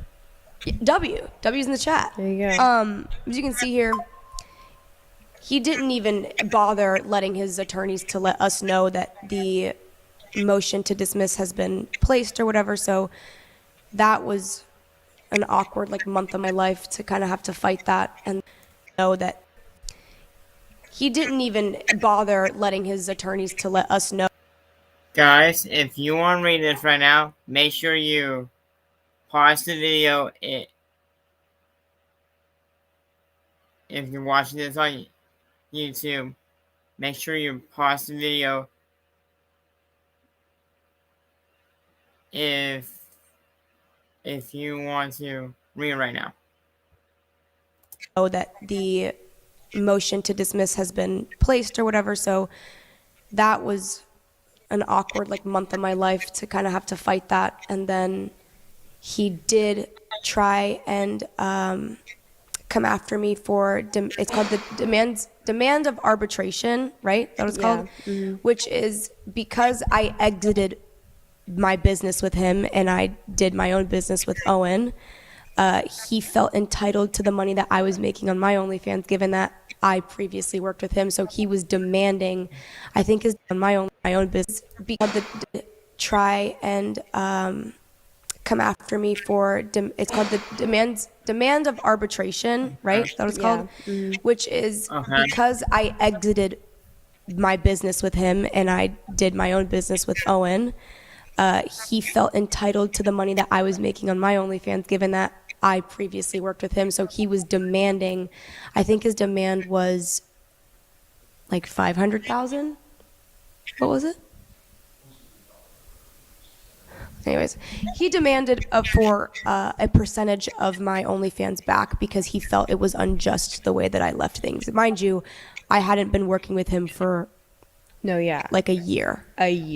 So you had your whole thing going by, like, the Bop House had no involvement in him. So it made absolutely no sense. So he dismissed that as well. During this process of fighting the lawsuit and things like that, you received your demand of arbitration, and you were also fighting the restraining order currently. Yes, ongoing. Which, wishing you the best. I appreciate you have our support, and I love you so much. And in the midst of all of this, I want to give you an opportunity to talk about kind of the new people involved. I feel like there's a reason we've been so quiet, and this is that exact reason. We obviously are your best friends, like me, Julia, Andy, Owen, we're your best friends, and we see everything. So every time you hurt, we hurt. And I think that it's important to touch on the fact that even after the breakup, the bullying and harassing didn't stop. Yeah, it got bad online, and with him, not as much, just because I do have that, pending restraining order on him, but his employees and the girls he works with just harassing me and bullying me online continuously, even after 6 months of me leaving the situation. There are a lot of clips that I want to insert, so you can, really. Yeah. We're gonna insert some clips here of just the most vile shit that these women, who, in my opinion, like, are judging a situation off of one side, and I don't think it's fair for them to have an opinion on you or anything that you've ever. I've never met them, so I don't know. Insert the clips here of just like Claire or something. Just the most disgusting things you've ever heard. Who says I only been with him for a month? Maybe I was a side chick. Maybe he was cheating on Mckinley with me. The world will never know. Can't expose ourselves. Jump on Mckinley so quick, cause she's a fake ass bitch, bro. She wants to lie about Jack, bro. How about you speak the fucking truth? She also said that she had a restraining order on him. She claims false abuse. Like, I never went through because it's everything you said about me was cap. That's what I'm saying. That's exactly why I never went through. Lied under oath. You lied under oath.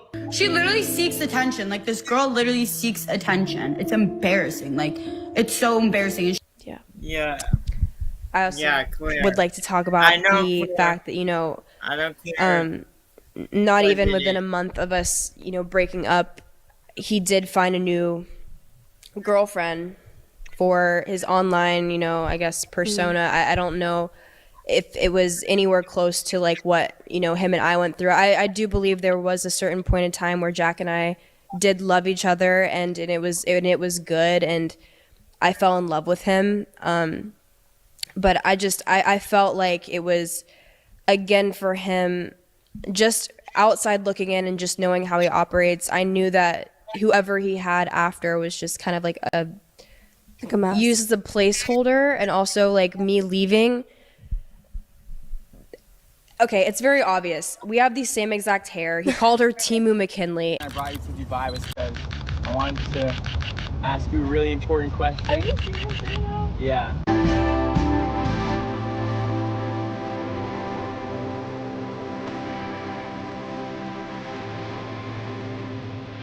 She just got out of surgery and she has another surgery tomorrow, so hey, stay tuned to see what happens. And named her that. I was extreme, like after everything that he had put me through.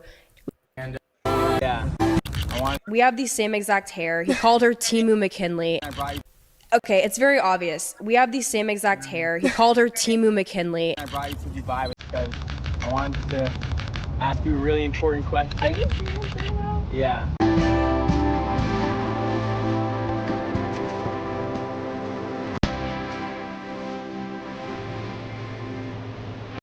She just got out of surgery and she has another surgery tomorrow, so hey, stay tuned to see what happens. And named her that. I was extreme, like after everything that he had put me through, which is so serious, it's still a joke to you. And like that, I had to deal with that and like all these things in my comments of this girl talking about me and not knowing who I am. He would never treat me the way he treated that girl. She's a liar. She's a liar. She just, there's a lot of stuff that you guys don't know that we all know. So whatever she's saying on her little podcast, he made me do this. You do OnlyFans. You made me do OnlyFans. She's not a liar. Yes, she is. Mckinley is a liar. She did lie. She did. Watch her podcast. She's a liar. Stop saying that Mckinley kissed Oblivion. I'd rather destroy. Oblivion kissed a hoe? Oh my god, that's so fucking shocking. I bet you if I see her in person, like she would literally run the opposite direction. Oh my god. She doesn't own this hairstyle. I'm sorry. Like she literally does not own this hairstyle. Guys, drop your galaxy, please. And him using the fact that we had the same hair to say, you know, McKinley 2.0 or, oh, like I found a new McKinley. Like it made me so uncomfortable. Also, it's like you can't heal. And I couldn't heal. I mean, it's really. like so many people. Yeah. Like, Yeah. you know, the new girlfriend, and then like Jack she Doherty's paired up actually with doing people this who right also hated you, and it's like, okay, now it's Christy and Claire against you, and it's like at some point though, it's like let her go, like let her heal. But I also want to insert clips here too on the repetitive cycle that he also puts Christy through. Hey, stop! Yo! Oh, just close. Dude, look how they... She doesn't me after I spent a band on her. Let's go. Because you're being rude. Like I want. Chrissy, Jack told me this shit whack. McKinley shit was better. That's definitely good. That's why he didn't want your ass. Your ass got kicked to the curb. Oh my god, Chrissy let me first night on this boat right here. Thank you. I'm kidding. Oh my god, wait, that was a crazy call out. I'm left with a baby in my stomach yet. Whoa, you better pause on that. That's time 2 hit, so you can't get pregnant again. No, you were very nice and respectful in the beginning. We did dinners, you held the doors open. We still leave the doors sometimes. That's what I'm saying. You like you're gonna fall. You gotta fall for it again, bro. Another guy's gotta be like, oh, you think I'm so disrespectful, and then another guy meets you like he's so nice because he just wants to hit. Like that's it. Oh God. We all are. You meet up, then you meet the real us after you've tapped enough. We're ready for the next. Why is she crying? Yeah, it looks familiar. Everything is just so oddly familiar, and that's something that I also called. I literally told you, did I not? You did. You're like, listen, you're like, he's very predictable. I know what he's going to do.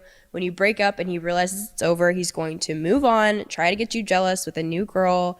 He's going to do all these things that he did like with you in the beginning.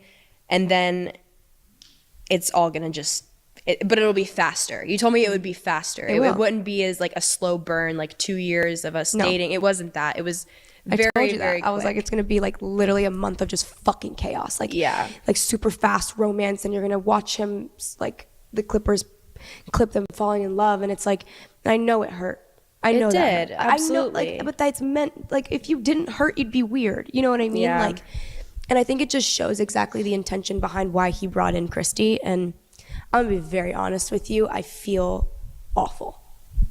I feel awful for this girl. Like, I don't think she even knows the full capacity of how she's being treated and how it's so similar to what, not the extent, but like in the beginning of, there's a clip of her, she's like, you were so sweet in the beginning, Jack. Like you took me to dinners and you opened the door for me. And I literally watched that and my throat, I got chills. a lump in my throat and I was like, fuck. Like, yeah.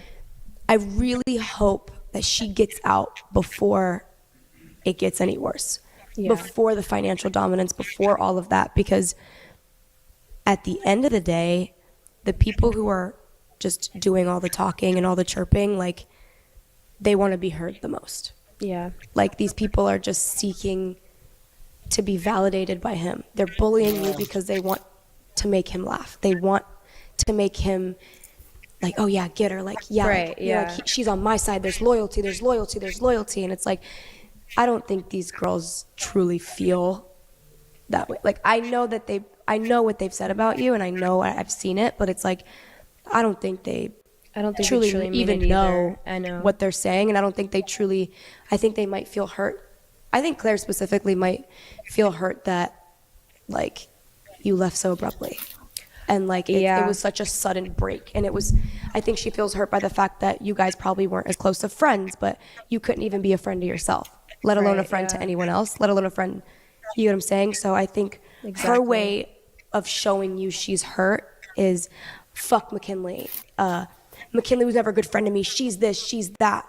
But I think it gets to a point where I think she took it like a little too far.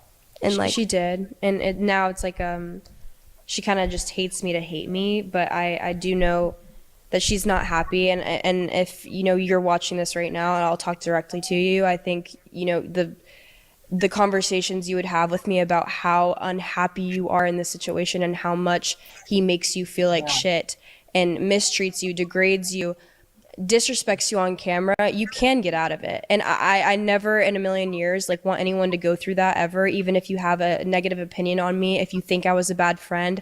You always bring up, she brings up all the time that I texted her and Michelle about apologizing about being a bad friend. But what she's not talking about is when I said that, I said, I'm so sorry I haven't been a good friend to you because of what I'm dealing with and what I'm going through. How can I be a good daughter? How can I be a good friend? How can I be good to myself when I'm dealing with such horrible things? Like, I wasn't an amazing friend. I couldn't just go hang out and go to the mall with her. Mm-hmm. That's kind of what I was talking about. But like, there was never any bad blood with any of those people. It was just like they decided to take this stand when I wasn't ready to talk about it with anybody, and I guess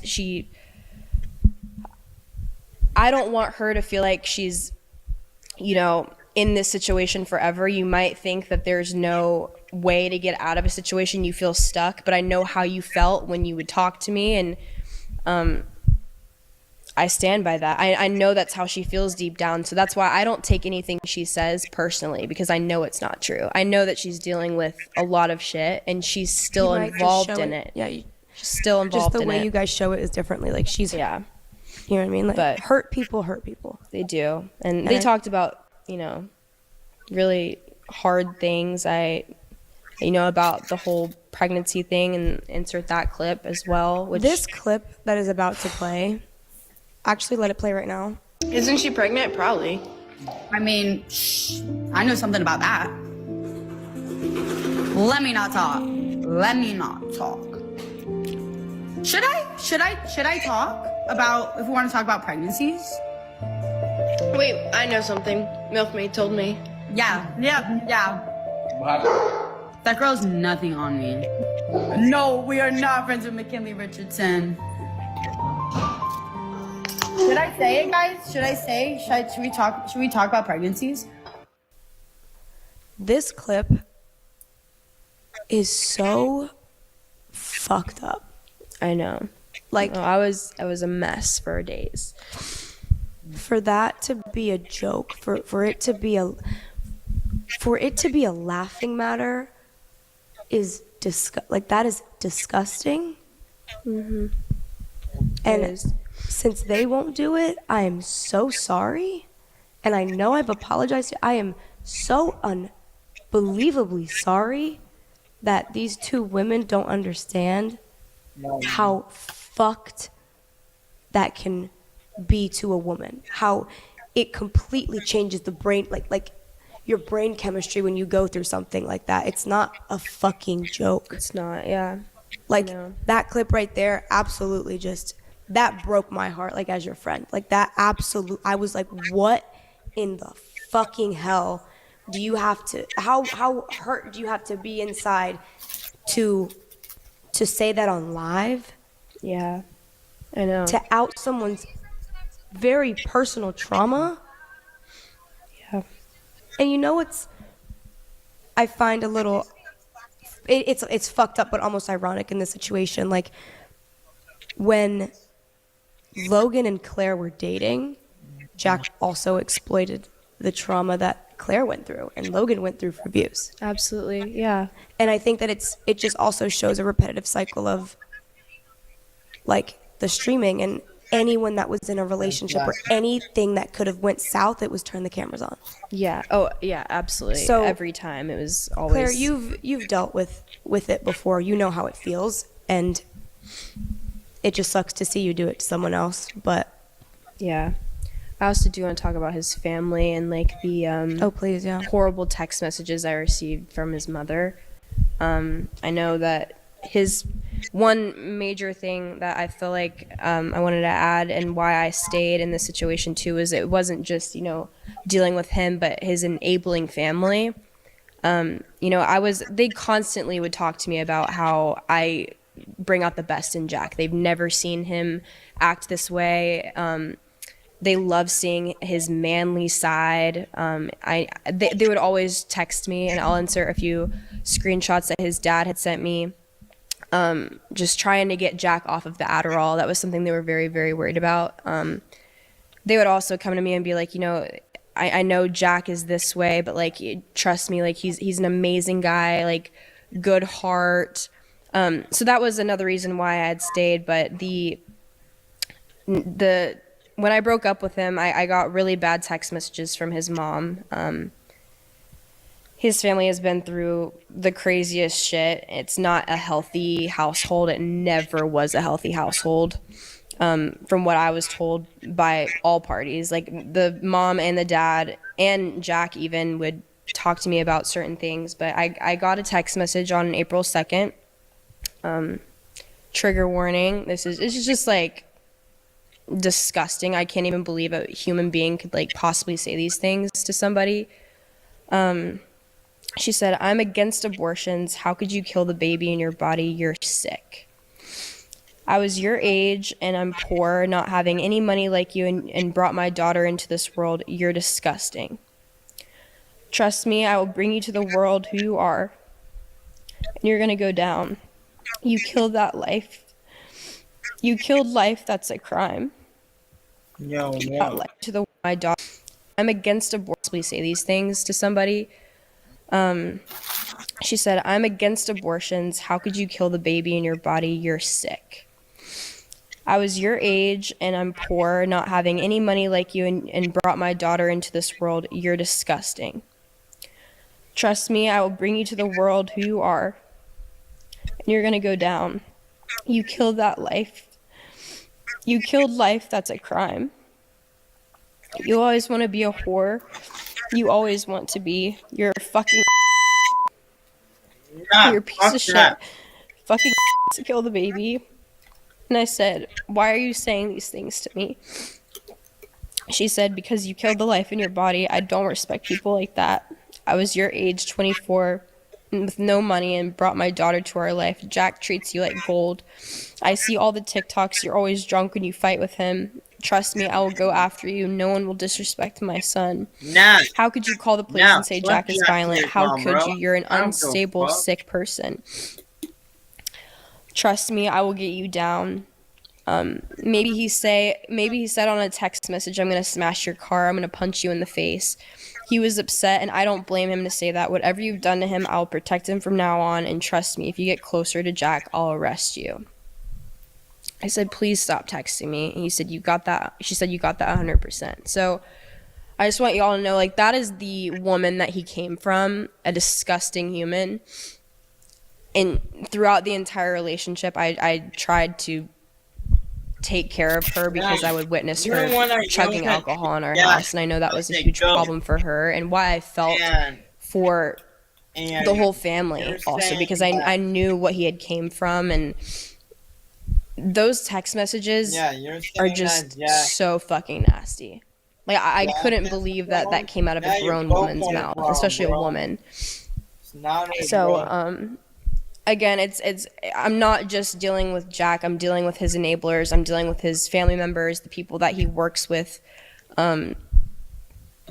It's been hard. I'm 6 months. It's been 6 months since I broke up with him. I'm still healing. I'm in therapy. I'm learning a lot about myself, and things that I never knew about myself either, and like why I was put in this situation. I'm just trying to, obviously this will never happen to me ever again, but I just trying to understand like why I was able, to put myself in this situation, why I was able to see at all times like the positive in things when it was so bad. Like I'm trying to figure those things out, and it's a work in progress. Like I'm still not fully healed. It'll take a while, but this is like my first step and into closure and healing, which is just talking about it. And it means the world to me that I'm able to, and like you gave me this opportunity, Camilla. I don't know what the fuck I would do without you, bitch. Like I love you. Truly, you were my savior, like in a time I like needed it. And it sounds so dramatic, but it's just like I've never felt that low in my fucking life. Like my self-confidence was gone. I was insecure about everything. I felt like shit constantly, but you were like the only fucking person I could see, and just like you'd make everything feel like it went away. And I don't know, like you and I, like you said, like we would see each other from time to time, but that's how you always were for me. No matter if I knew what you were doing yesterday or last week, like I was like, I just felt that connection towards you, and words can't describe. Like I know God works in mysterious ways, and I just remember meeting you for the very first time and just loving you and talking to you about our futures and saying like, I'm so excited for your future. I'm so excited to like see how everything plays out. I feel like you and I were in both situations where like we were still trying to figure life out, like at that age especially. And just looking back and seeing how things have played out, I couldn't be more happy with how it ended. But yeah, I love you so much. I love you.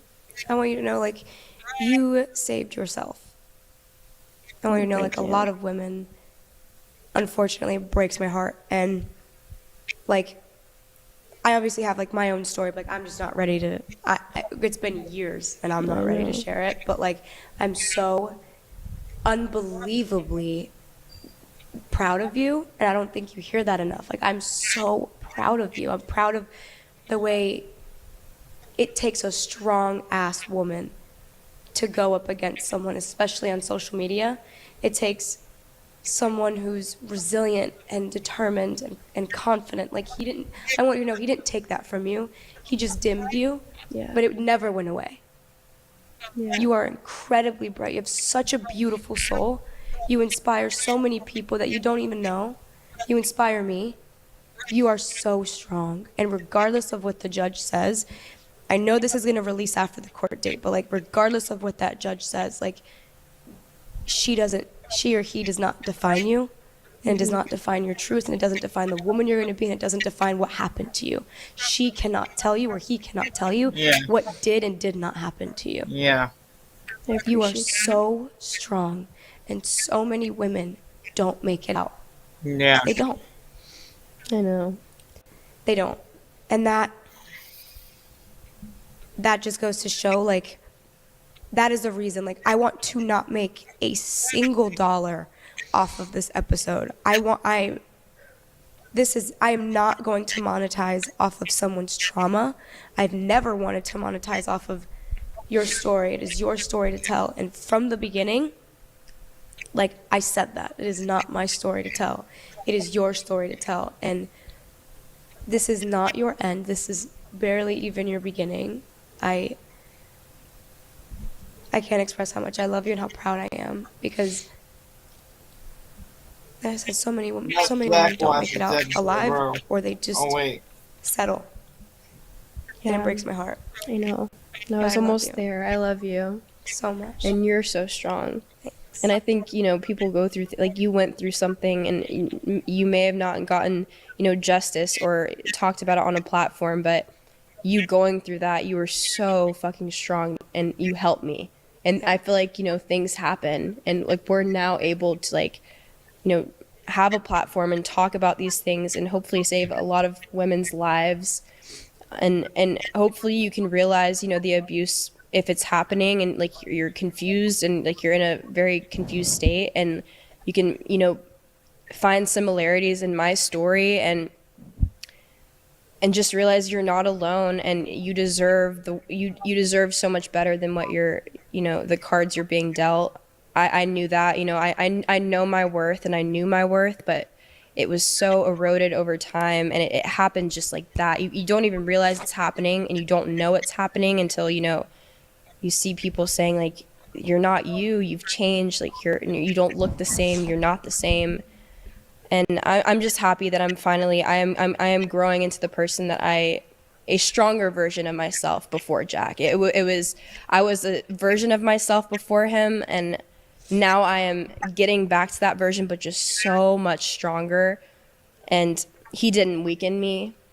He tried, and I'm so thankful that I am out of it, and life has only gotten so much brighter. I'm not gonna lie, like the day that I left, I even felt the weight just lifted off of me, and I just felt free. I felt lighter, and there's so much more to life. I'm now realizing, like I'm having so much fun traveling the world with you and Julia and Andy, and just living out my early 20s and not being in a situation like that. I'm so thankful.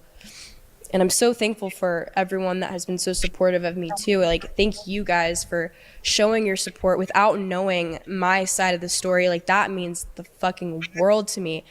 The overwhelming amount of support that I was shown, I couldn't even log onto my phone and go on social media that whole week. But when I did go on my phone and I realized how many people were there for me, and so many women were like, wow, you inspired me to leave my abusive boyfriend.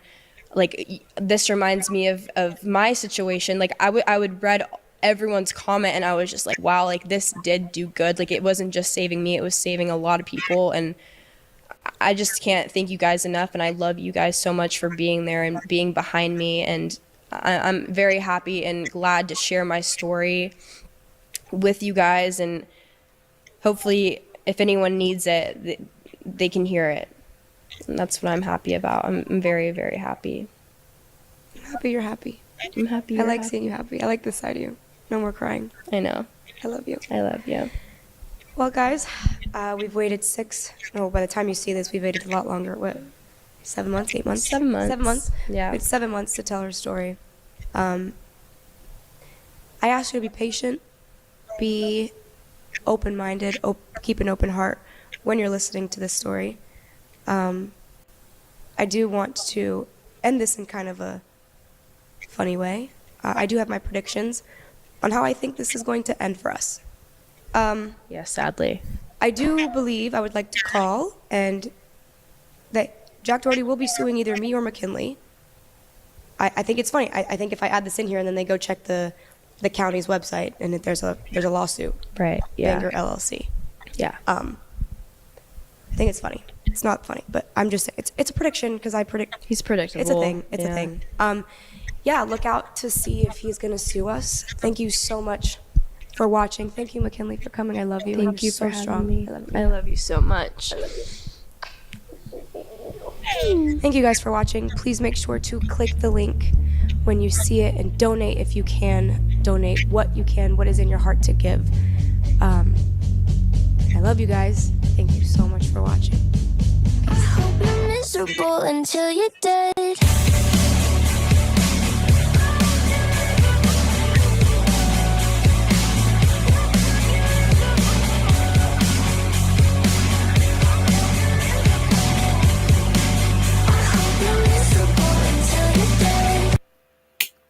Well, as you can see there, that's the end of the thing. I will see you guys all later. It's been a whole 3 hours on this. Make sure you go follow. This will be on my podcast and YouTube. So follow me on YouTube. And My best first podcast 125. Make sure you also follow Mckinley. She told basically the whole story of it. And yeah, make sure you follow me on Kickin' and My Best First Live. But please follow McKinley. She would not done without the help. And please continue to support her throughout her life and even Camila. So I will see y'all later, guys. Bye, guys.